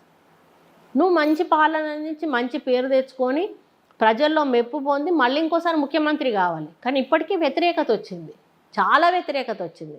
మళ్ళీ చెల్లెల్ని తల్లిని కూడా విభేదించడము, వాళ్ళు బయటకు వచ్చేయడము, దాంతో నువ్వేం సాధిస్తావు? అధికారం ఎప్పుడు శాశ్వతం కాదే. నేను అదే చెప్తాను. నన్ను అందరూ అంటారు మీరు ఇంత సింపుల్గా ఎందుకు ఉంటారండి, ఒక్కొక్కరు ఇట్లా అట్లా ఉంటారంటే నేను ఒక హౌస్ వైఫ్ని అనుకోకుండా రాజకీయాల్లోకి వచ్చాను. మళ్ళీ ఏదో రోజు బ్యాక్ టు హౌస్ వైఫ్గా నేను వచ్చేస్తాను. ఈ మధ్యలో ఉన్న అధికారం కోసం మనల్ని ఎందుకు మార్చుకోవాలి? మనము కరెక్ట్ మార్చుకోకూడదు కదా. ఇప్పుడు ఆయన అధికారం ఇవాళ ఉండొచ్చు, రేపు పోవచ్చండి. ఇప్పుడు రాజశేఖర రెడ్డి గారు అధికారంలో ఉన్నప్పుడు పోయిండా లేనప్పుడు పోయిండా అనేది కదా. రాజశేఖర రెడ్డి గారిని ఈ రోజుకు తలుచుకుంటున్నారు అంటే ఆయన పరిపాలన, ఆయన వ్యక్తిత్వము, ఆయన ఆదర్శాలు, ఆయన మంచితనం ఇవన్నీ తలుచుకుంటున్నాము. మరి రేపు నిన్ను తలుచుకోవాలంటే కూడా నువ్వు నీ తండ్రిలాగా చేయాలి కదా. చేయకుండా ఈరోజు కక్ష సాధింపు చేసేసి ఈరోజు క్యాంప్ ఆఫ్ అప్పుడు ఆ ప్రజా దర్బారు ఉండేదండి రాజశేఖర రెడ్డి గారు ఉన్నప్పుడు. నా తెలంగాణలో లేదు ఇప్పుడు ప్రజా దర్బారు, నా ఆంధ్రాలో లేదు. ప్రజలు ఎక్కడికి పోవాలి? పేద ప్రజలు ఎవరిని ఇప్పుడు నువ్వు ఎమ్మెల్యేలకు టైం ఇవ్వవు, అక్కడ అయ్యాడు ఇక్కడ అయ్యారు. మరి పేద ప్రజల సమస్యలు మీ దగ్గరికి ఎట్లా వస్తాయి? ఎట్లా పరిష్కారం అవుతాయి? ఎట్లా కావాలి పరిష్కారం? మీరు ఒకసారి తెలంగాణ సెక్రటరీకి వెళ్ళి ఒక్కసారి ఒక్కొక్క డిపార్ట్మెంట్లో ప్రిన్సిపల్ సెక్రటరీ ఉంటాడు కదా, అవునవును. వాళ్ళ రూమ్లోకి వెళ్ళండి. ఓకే. గుట్టలు గుట్టలు గుట్టలు ఉంటాయి ఫైల్స్. నేను రాజశేఖర రెడ్డి తోటి ఉన్నప్పుడు, నేను ఫస్ట్ ఉన్నప్పుడైతే మంత్రినే కాదు కదా, అవును. ప్రతి డిపార్ట్మెంట్కి నేను వెళ్ళేదాన్ని కదా, ఒక్క ఫైల్ కనిపించకపోయేది నాది. అన్ని వెంటనే క్లియర్ డిస్పాచ్ అవ్వాలి. వీళ్ళు చెయ్యరు. ఇప్పుడు ఒక ఏసీబీ ఫైల్ ఉందండి, వాడు చేశాడు, దానికి ఒక రూల్ ఉంటుంది. ఒక 6 months తర్వాత వాళ్ళని రీఇన్స్టేట్ చేయాలి. ఓకే. ఒక 30% ఏదో తీసేసి 70% శాలరీనో ఏదో ఇవ్వాలి. ఆ తర్వాత డిపార్ట్మెంటల్ ఎంక్వైరీకి ఇస్తారా కేసు, కోర్టులో వేస్తారా అనేది డిసైడ్ చేసుకొని డిస్పాచ్ చేయాలి. వాటిని మీరు మురుగబెట్టుకుంటే వాళ్ళ కుటుంబ పరిస్థితి ఏందండి? ఇప్పుడు వాళ్ళకు జీతం లేకుండా ఉంటే వాళ్ళు ఫుడ్ ఎట్లా తినాలి, వాళ్ళ బ్రతికెట్లా బతకాలి?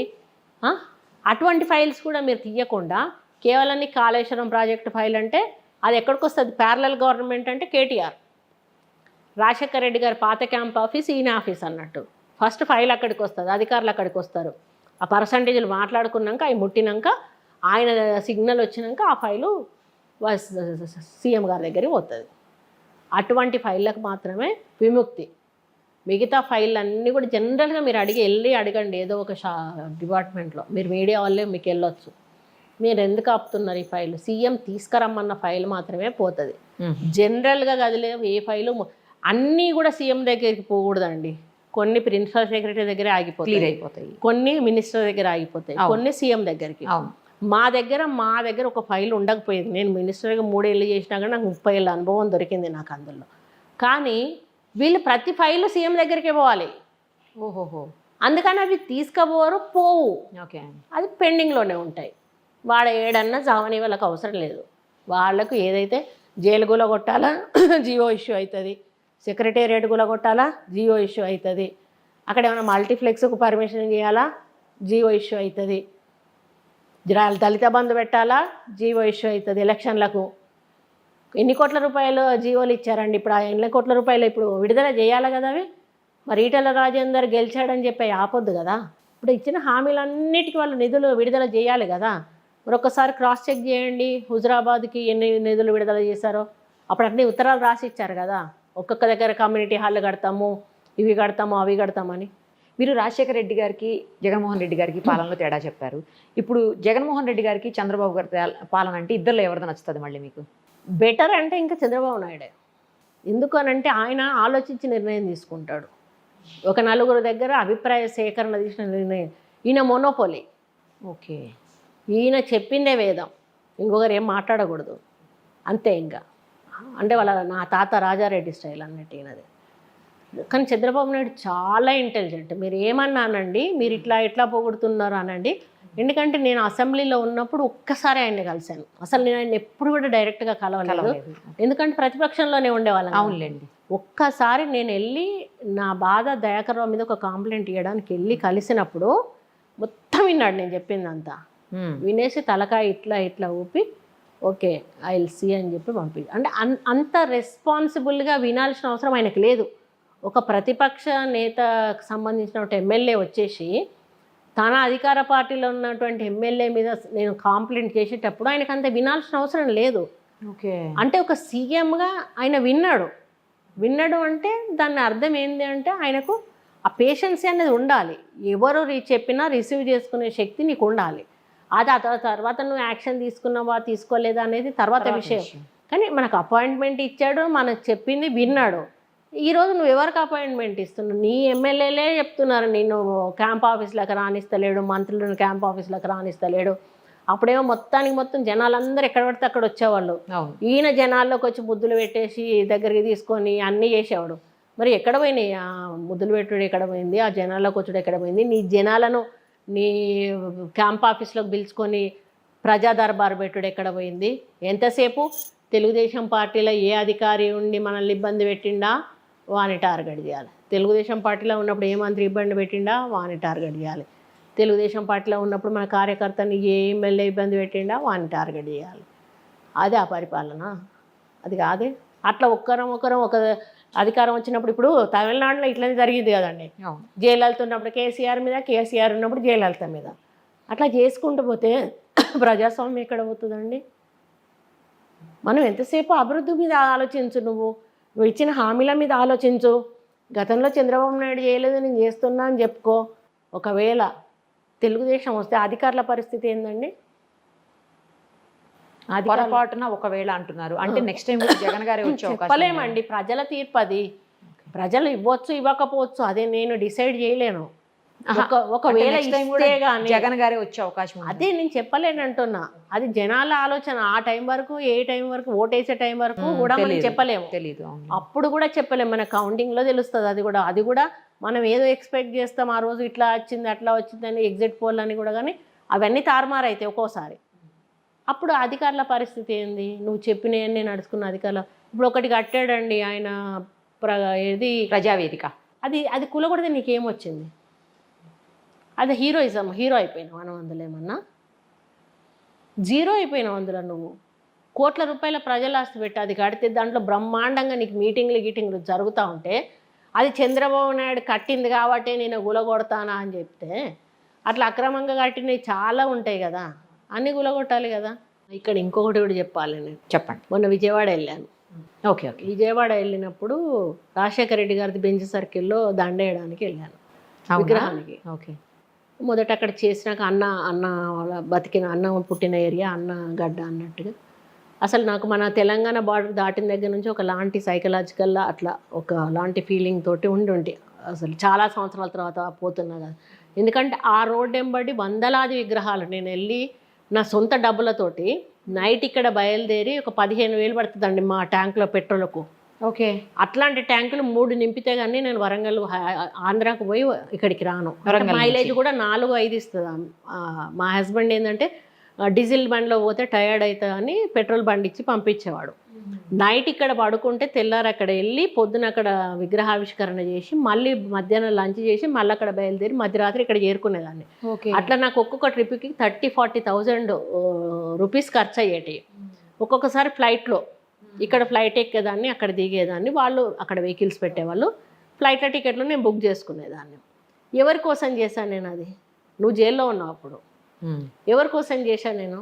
పార్టీ కోసమే కదా. అప్పుడు చేసినప్పుడు మొన్న నేను రాజీనామా చేసినాకనే జనంలో ఒక స్పందన వచ్చింది.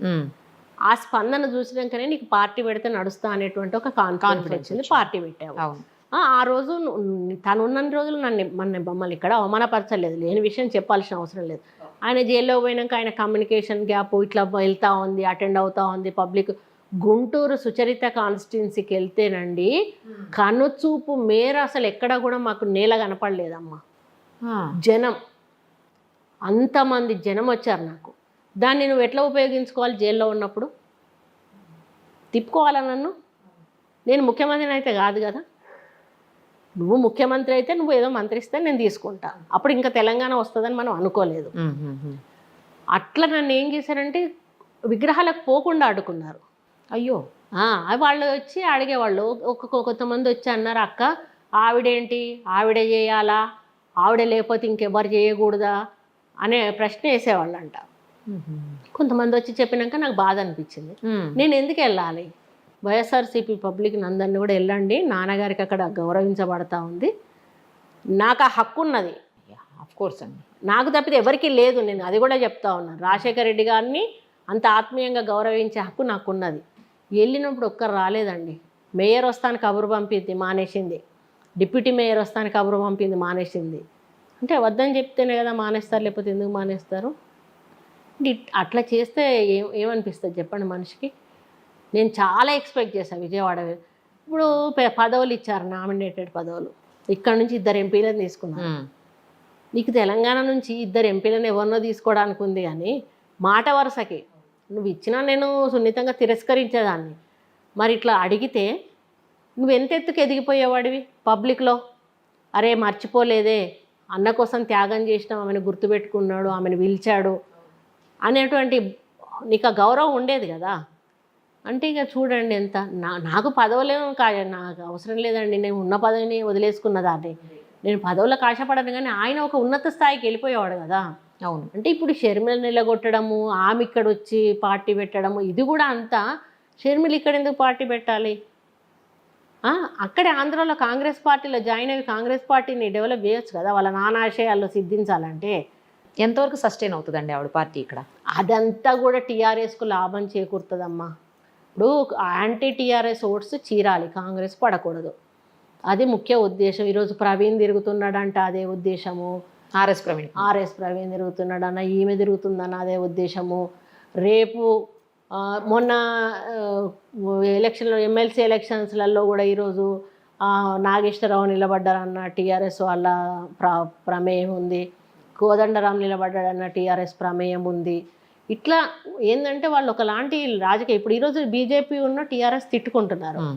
బండి సంజయ్ అంటాడు, ఏ బిడ్డ నిన్ను 24 గంటల లోపలగా అమ్ముతా అంటాడు. ఏది ఈయన ఏమంటాడు, ఏ బిడ్డ నీకు అంత దమ్మున్నదరా నా మీద చెయ్యి అని అంటాడు. మీరు సవాళ్ళు విసురుకుంటా అంటే చూసే జనం పిచ్చోళ్ళు అవుతా ఉన్నారు.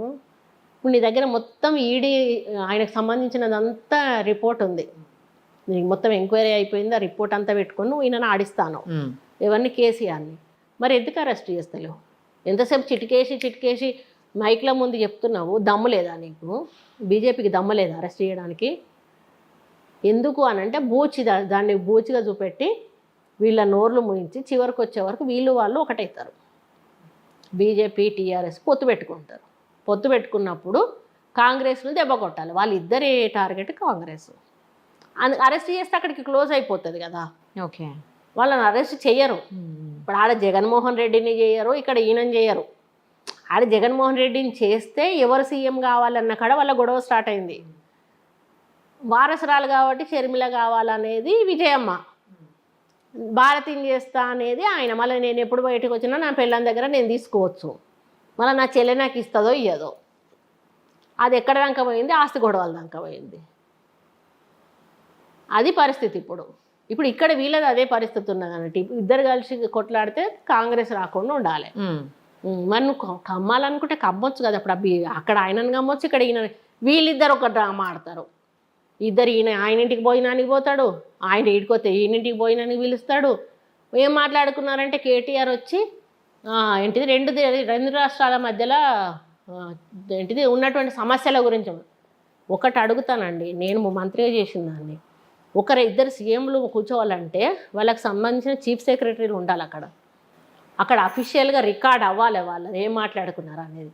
మీరు ప్రైవేట్గా మాట్లాడుకొని వచ్చి నేను అక్కడ లేను, నేను వినలేదు, నాకు తెలియదు, కేటీఆర్ వచ్చా అంటే మీరు లోపల పోయి ఏం మాట్లాడుకుంటారు ఇద్దరు కలిసి? మీకేం మాటలు అసలు? మనం కొట్లాడి ఆంధ్రోడాన్ని తెచ్చుకున్నాక నువ్వు ఆయన దగ్గరికి పోయి పోవడం, ఇక్కడ తెలంగాణ తిండి ఆయనకు నువ్వు పెట్టుడేంది, నువ్వు పోయి ఆంధ్ర ఆయన దగ్గర పోయి తిని ఆయనతో మాట్లాడేంది? ఇదంతా కూడా ఏంది? ఎవరిని పిచ్చోళ్ళని చేస్తున్నారు? పోనీ ఏమైనా సమస్యలు పరిష్కారం చేసిండ్రా? ఓ నీళ్ళ సమస్య పరిష్కారం చేసిండ్రా? ఓ నిధుల సమస్య పరిష్కారం చేసిండ్రా? ఇంకా భద్రాచలం ఊర్లు కొట్టుకపోయినాయి కదా, వాళ్ళ దిక్కు తీసుకుపోయినారు కదా, మరి ఆ సమస్య పరిష్కారం చేసిండ్రా? మళ్ళీ కేంద్రంలో మీటింగ్ పెడితే వీడు ఎవరు పోడు, వీళ్ళు పోరు. ఈడను నువ్వు వాడెట్లా తీసుకుపోతాడు, వీడెట్లా తీసుకుపోతాడు మాట్లాడతారు. మరి కేంద్రంలో మీటింగ్ పెట్టినప్పుడు ఎందుకు పోరు? మీరు వాటర్ బోర్డు మీటింగ్ పెట్టినప్పుడు ఎందుకు పోరు? పోయి మరి చెప్పాలి కదా. ఏమో నాకు మనకు ఎందుకు పంపుతావు? యాజ్ ఎ సీఎంగా నువ్వు ఎందుకు నిలదీస్తలేవు? అన్ని ఫెయిల్యూర్స్ అండి. ఆ ఫెయిల్యూర్స్ని అప్పపెట్టుకునే క్రమంలో ఎన్ని డ్రామాలన్నా వేస్తారు. అదే డ్రామా ఇప్పుడు బీఆర్ఎస్. ఇక టీఆర్ఎస్ అయిపోయింది, ఈ రావరీ పార్టీ అయిపోయింది, రౌడీల పార్టీ అయిపోయింది, రేపిస్టుల పార్టీ అయిపోయింది. ఇక పోయి ఇప్పుడు భారతదేశాన్ని ఉద్ధరించి ఆయన కలిపి ఇద్దరు భారతదేశాన్ని ఇప్పటికే అదానీలో అంబానీలకు సగం పోతేనే ఉన్నాయి కదా. ఇక మళ్ళీ ఇద్దరు అధికారంలోకి వచ్చినాక మొత్తం భారతదేశాన్ని అమ్మేసి ప్రైవేటీకరణ చేస్తే రైళ్ళ రేట్లు 100 ఉన్నాయి అనుకోండి, 200 పెంచేస్తాడు వాడు. ఎవరికి ఇబ్బంది? సామాన్య ప్రజలకు ఇబ్బంది. అది ఎవరిదం చేసుకోవాలి? ప్రజలు. ఒకసారి ప్రైవేటీకరణ అయినాక మళ్ళీ మన చేతిలోకి వస్తుంది. ఇంకొకటి ఉమ్మడి వ్యవసాయం అంటారు వాళ్ళు. ఇప్పుడు ఏమంటారు? రైతుల దగ్గర నుంచి మేము భూములు తీసుకుంటాము, ఉమ్మడి వ్యవసాయం చేస్తాము, ఉమ్మడి వ్యవసాయం చేసి ఎకరాకి ఇంత ఇస్తాము అంటారు. అన్నీ మెషిన్స్ దింపుతారండి వాళ్ళు. మొత్తం మెషిన్ కల్టివేట్ చేస్తారు. చేసినాక రైతు అనేవాడు దాంట్లో ఏదన్నా మనిషి చేయాల్సిన పని ఉంటే వాడే కూలీగా చేయాలి. అందులో వచ్చిన డబ్బులు వాడికి ఇస్తారు. మళ్ళీ వాడికి ఇస్తా అన్న అదేంటి మనం కౌలుకి ఇచ్చారంట కదా, ఆ రేటు కట్టి ఇస్తాడు. అంటే వాడు ఆ వడ్లు పండించుకున్నాక వాడే రేటు ఫిక్స్ చేసుకుంటాడు, వాడే అమ్ముకుంటాడు ఎంతకన్నా. ఇంకా రైతుకు వడ్ల మీద హక్కు లేదు, ఆ ధాన్యం పంట మీద హక్కు లేదు. వాడు కిరాయికి అన్నట్టు. ఇప్పుడు మన ఇంట్లో కిరాయి ఉండి ఇల్లు కిరాయి ఇస్తే ఎంత ఇస్తే ఇల్లు మనం ఉన్న రోజులు మనం అట్లా వాడిని దగ్గర నీ భూమి కిరాయికి తీసుకుంటాడు. జీవితాంతం నువ్వు ఆ భూమి వాడి చేతిలో పెట్టాల్సిందే. రేపు బీజేపీ గవర్నమెంట్ వస్తే జరగబోయేది అదే. ఇప్పుడు పవన్ కళ్యాణ్ గారు కూడా పార్టీ పెట్టారు, జనసేన తోటి ప్రజల ముందుకు వస్తున్నారు. రాబోయే రోజుల్లో నెక్స్ట్ సీఎం అసలు ఏపీకి ఆయనే అని కూడా జన సైనికులందరూ చాలా గట్టిగా నమ్మకంతో ఉన్నారు. అంటే ఇప్పుడు ఒక మాట బీజేపీకి ఆయనకి కలుస్తారు అనేటువంటిది ఒకటైతే టాక్ వస్తుంది కదమ్మా. అట్లా వస్తే కొంచెం టఫ్ ఇస్తుండొచ్చు, అంటే ట్రయాంగిల్ ఫైట్ అవుతుండొచ్చు. Okay okay. ఎందుకంటే టీడీపీ బలంగానే ఉంటుంది, ఉండదని కాదు, భయానికి బయటకు రారు. బయట ఒక టైంలో ఎలక్షన్స్ వచ్చినాయంటే అందరూ బయటకు వస్తారు, తప్పదులేండి. అప్పుడు సైలెంట్గా ఉంటారు. ఇక అప్పుడు నాకు తెలిసి అయితే ట్రయాంగిల్ ఫైటే అవుతుంది అనుకుంటున్నాను నేను. అప్పటి వరకు మరి ఎట్లుంటాయి పొత్తులు చెప్పలేం, కానీ ఆయన అయితే తిరిగేంత తిరుగుతున్నాడు. ఆయన వాయిస్ జనంలోకి అయితే వెళ్తుంది, కానీ ఆయన జనం వస్తున్నారు. గతంలో చిరంజీవి కూడా పెట్టినప్పుడు కూడా జనం వచ్చేవారు. అది ఓట్ల రూపంగా ఎంతవరకు వెళ్తుంది అనేది మనం చెప్పలేము. అది మీకు ఈ కొండ మూవీ కాకుండా నార్మల్గా మూవీస్ చూస్తుంటారా? థియేటర్ అంటే థియేటర్లో చూడము, హోమ్ థియేటర్ కూడా పైన ఉందిగా, నేను పైకి వెళ్ళాను. మేము ఇక్కడ ఓటీటీలో హాల్లో పెద్ద మూవీ టీవీ ఉంటుంది, అందులో చూస్తాం, మ్యాక్సిమం చూస్తానే. ఈ మధ్యకాలంలో ఏ మూవీ చూసారు మీది కాకుండా? ఇవన్నీ చూసాను, RRR చూశాను, ఆచార్య చూశాను, ఓకే, ఇంకొకటి ఏదో వచ్చింది కదా వాళ్ళతో పాటు, అది చూసాను. ఇంకా ఇది చూడలే, ఈ విరాట పర్వం రానట్టుంది కదా, ఇంకా రాలేదు. ఏదో జనగణమన బాగుందని అన్నారు, అది చూడాలనుకుంటున్నాను. అవి కాకుండా మామూలుగా నేను స్క్రీన్ మీద వెళ్తూ ఉంటాను. నాకు కొంతమంది హీరోస్ ఫేసెస్, తెలిసిన ఫేసెస్ ఉంటాయి, వాళ్ళే మంచిగా ఉంటాయి అనిపిస్తాయి నాకు. ఏ మూవీ నచ్చింది చెప్పండి ఈ మధ్యలో? అట్లానే అంటే నాకు కష్టం లేదు, నాకు గుర్తుండవు, అప్పటి వరకు చూసేసి మర్చిపోతాను. కొన్ని ఇష్టమైన హీరో ఎవరు మీకు? శోభన్ బాబు హీరో, ఇప్పుడు నాగార్జున. ఎందుకంటే ఒక ఫ్యామిలీ టైప్ మూవీస్ తీస్తారు కదా వాళ్ళు. ఒకసారి నాగార్జున గారు కూడా అనుకోకుండా నేను స్టార్ కలిసాను, అదే చెప్పాను అంతకు ముందేమో నాకు ఆయన అంటే ఇష్టం, ఇప్పుడు మీరంటే ఇష్టం అని ఇంకొక ఫోటో కూడా దిగాను. హీరోయిన్స్ ఎవరు ఇష్టం? జయసుధ ఉండేది ఇష్టం. ఓకే, ఇప్పుడు హీరోయిన్స్ లో ఇప్పుడు అంటే నేను పర్టికులర్ గా నేను అంత కాన్సన్ట్రేట్ చేయనమ్మా. అవునా? నేను అంత ఆలోచించలే ఎప్పుడు. ఓకే, మీకు బాగా ఇష్టమైనటువంటి లేకపోతే మీ రోల్ మోడల్ అనుకునే రాజకీయ నాయకుడు ఎవరు? నాయకుడు అంటే రాజశేఖర రెడ్డి, నాయకురాలు అంటే సోనియా గాంధీ. రైట్. ఏమన్నా పార్టీ చేంజ్ అయ్యే ఆలోచనలు ఏమన్నా ఉన్నారా? ఏం అవసరం చేంజ్ అవ్వడానికి? అవసరమే లేదు కదా. అప్పుడు మమ్మల్ని అవసరాలు కల్పించారు, మేము కావాలని చేంజ్ అవ్వలేదు, మాకు పరిస్థితులు కల్పించారు కాబట్టి మేము చేంజ్ అయ్యాము. ఇప్పుడు ఎవరికి అవసరం అండి? ఇప్పుడు ఉట్టుట్టుగానే ఇప్పుడు మొగుడు వదిలేసి పొమ్మంటే పోతారా? నువ్వు చెప్తే పోతారా? ఆ మొగుడుతోటి ఏదో ఒక పెద్ద రీజన్ ఉండి ఇక తప్పదురా బాబు ఇక వీనితోటి ఉండలేము అన్నప్పుడే పోతాం. కరెక్ట్. అంతే కదా. మన సేఫ్టీ మనం చూసుకుంటాం కదా అప్పుడు. అట్లనే మేము రాజకీయంగా మా సేఫ్టీ కోసం మేము చేసాం, కానీ ఏదో లాభాన్ని ఆర్జించో లేకపోతే ఇంకో పార్టీకి పోయి పైసల కోసమో. అధికార పార్టీలోంచి మేము ప్రతిపక్షాల్లోకి వచ్చాం, కానీ ప్రతిపక్ష పార్టీలోంచి అధికార పార్టీలకు పోలేదండి. వచ్చే ఎలక్షన్స్లో సేమ్ నియోజకవర్గం నుంచే పోటీ చేస్తారు? ఈస్ట్ అండి, వరంగల్ ఈస్ట్. అదే సేమ్ అప్పుడు కూడా ముందు కూడా అంతే. అప్పుడంటే పోయినసారి పర్కాలు చేశాయి కదా. ఓహో, పర్కాలు చేసినప్పుడు ధర్మారెడ్డి గారు బాగా డబ్బులు, లక్షల కోట్లు అంటే 100 కోట్లు మొత్తం రోడ్ల కాంట్రాక్టులు ఇవి అవి అనకుండా చేసి ఆ డబ్బులు ఏం చేయాలో తెలియక ఒక్కొక్క లీడర్కు 5 లక్షలు 10 లక్షలు అట్లా ఇచ్చి కండవాళ్ళు కప్పుకొని గెలిచిండు. మరి మేము ఆయనతో పోటీ వాళ్ళేం కదా. కొండా మురళీ గారిలో బాగా నచ్చిన అంశం, నచ్చని అంశం రెండు చెప్పండి. ముక్కు సుట్టితనం అండి, ఏదున్నా మొహమాటం లేకుండా మొహం మీద చెప్పేస్తాడు, అది నచ్చిన అంశం. నచ్చని అంశం అని అంటే ఏదైనా ఉంటుంది అనుకోండి, ఓకే, ఇప్పుడు అవసరం ఉన్న వాళ్ళకి అవసరం లేని వాళ్ళు కూడా డబ్బులు ఇస్తూ ఉంటాడు. ఓకే, ఇప్పుడు కొంతమంది అవసరం లేని వాళ్ళకి డబ్బులు ఇచ్చేటప్పుడు మేము అనుకుంటాం అన్నట్టు ఈయన అన్నదానికంటే తక్కువ ఇద్దాము అనుకుంటాం, వాడు పనికి రానోడు. Okay okay. అయితే మా ఆయన ఏం చేస్తాడంటే వీడికి వెయ్యండి అని చెప్పి లోపలికి వచ్చి మాకు చెప్పడు, వాడి ముందే వీడికి 10,000 ఇచ్చి పంపండి అంటాడు. ఓహో, అతను ముఖం మీదే. అప్పుడు మనం ఏం చేయలేము, ఇంకా తప్పదు అంతే, వాడికి 10,000 ఇవ్వాల్సిందే కదా అంతే. ఇక అనుకుంటాం అయ్యబ్బా ఈ వేస్ట్ పైసలు అని అనుకుంటాం. అప్పుడు మా ఆయన మీద పీకల దాకా కోపం వస్తుంది అన్నట్టు. అదేదో సాటుకొచ్చి చెప్తే 5,000 తీసుకొని ఇంకెవరికన్నా ఉపయోగపడే వాళ్ళకి ఇస్తే అయిపోతుంది కదా అని అనిపిస్తుంది. అది నాకు ఆయన దగ్గర నచ్చదు. కొండా మురళీ గారు రౌడీ, కొండా మురళీ గారు గుండా, కొండా మురళీ గారు చేసేదంతా రౌడీయిజం, ఆయన అసలు చాలా దారుణమైన వ్యక్తి, ఇలా మాట్లాడే వాళ్ళకి మీరు ఇచ్చే సమాధానం ఏంటి? మొన్న ఒక అమ్మాయిని మీరు చేశారు కదా, ఎవరో మొగుడు వదిలిపెట్టిపోయాడు అని చెప్పేసి. అవును, ఆ అమ్మాయి మొగుడు దొరికాడు అనుకోండి, దొరికితే నేను నా పిల్లను చేసుకోను ఉంచుకోను అన్నాడు అనుకోండి, వాడిని 4 బీకి నువ్వు ఎందుకు చేసుకోరా ఉంచుకోరా అంటే వాడు పెట్టుకుంటా. అప్పుడు కొండమురళి గుండా అయితే తప్పేంటి, అంతే కదా. ఇప్పుడు ఒక పేదోడు ఉన్నాడు, 100 ఎకరం ల్యాండ్ ఉన్నది, ఆ పక్కోడు కండ్లు కలుపుకున్నాడు, వాడు మరవ దగ్గరికి పోతాడు, పోలీసు వాళ్ళ దగ్గరికి పోతాడు, వీడి దగ్గర పైసలు ఉన్నాయి, వాడి దగ్గర పత్రాలు ఉన్నాయి, వాడికి ఎవరికి న్యాయం చేయనప్పుడు చెయ్య అని కాళ్ళ మీద పడతాడు, వాడిని తీసుకొచ్చి వంగబెట్టి 2 గుద్దుతాడు, చచ్చుకుంటా వాళ్ళ ల్యాండ్ వాడికి ఇస్తాడు, అప్పుడు గుండా అవుతాడు. ఎందుకు గాడు అట్లా చేసి అయ్యాం. కానీ మేము కబ్జాలు పెట్టి కాలేదండి, మేము కబ్జాలు పెడితే అయితే ధర్మారెడ్డిని ఓడించేటోళ్ళం. ఆయన 10 లక్షలు పెడితే మేము 20 లక్షలు పెట్టేటోళ్ళం. డబ్బు కనుక ఓడిపోం కదండి మేము. అవును, ఎందుకు కూడా కొట్టుకుంటాం మమ్మల్ని మేము. చాలా మంచి టైం మీతోటి, అంటే ఒక 2 hours పాటు మీ గురించి మురళి గారి గురించి అన్నీ తెలుసుకోగలిగాను. సీరియస్గా రాజకీయంగా అన్ని కుటుంబ పరంగా అన్ని రకాలుగా చేశారండి. అంటే ఇన్ని రోజులు మీలో ఉన్న ఆలోచన, నేను కూడా మిమ్మల్ని కలవాలన్న ఆలోచన కలిసి ఒక మంచి ఇంటర్వ్యూ వచ్చింది. చాలా సంతోషం నాకు కూడానండి, చాలా హ్యాపీగా ఉంది. చాలా రోజుల తర్వాత నేను ఎప్పటి నుంచో కొండా సురేఖ గారు, కొండా మురళి గారు ఇద్దరిని చేయాలనేది నా కోరిక. బట్ ఈ రోజు మాత్రం నాకు సురేఖ గారు ఒక్కళ్ళే దొరికారు. ఆయన ఉన్నాడు పైన, కానీ ఆయన ఇవ్వట్లేదు కానీ అదే నెక్స్ట్ టైం తప్పకుండా మురళి గారి పర్మిషన్ తీసుకోండి, తప్పకుండా ఏదైనా వ్యాలంటైన్స్ డే అట్లాంటప్పుడు తప్పకుండా చేద్దాం. అట్లాంటప్పుడు వస్తాడు, ఒక ఫెస్టివల్ అప్పుడు, మంచి ఫెస్టివల్ అప్పుడు అట్లా తప్పకుండా ఒకసారి మీరిద్దరూ కలిసి నాకు ఇంటర్వ్యూ కావాలి. అలాగే మీ డాటర్ది, మీ మనవరాలిది కూడా కావాలి నాకు. ఒక 5 నిమిషాలు మీ గురించి. ఎక్కువ ఎవరి ముందు మాట్లాడదు, పక్కకు తీసుకొని మాట్లాడేయాలి ఆమెతోటి. ఓకే, నేను మాట్లాడిస్తాను, నేను చూసుకుంటాను. మేము అందరం ఉన్నప్పుడు ఎవరు మంచోళ్ళు అంటే చెప్పదు.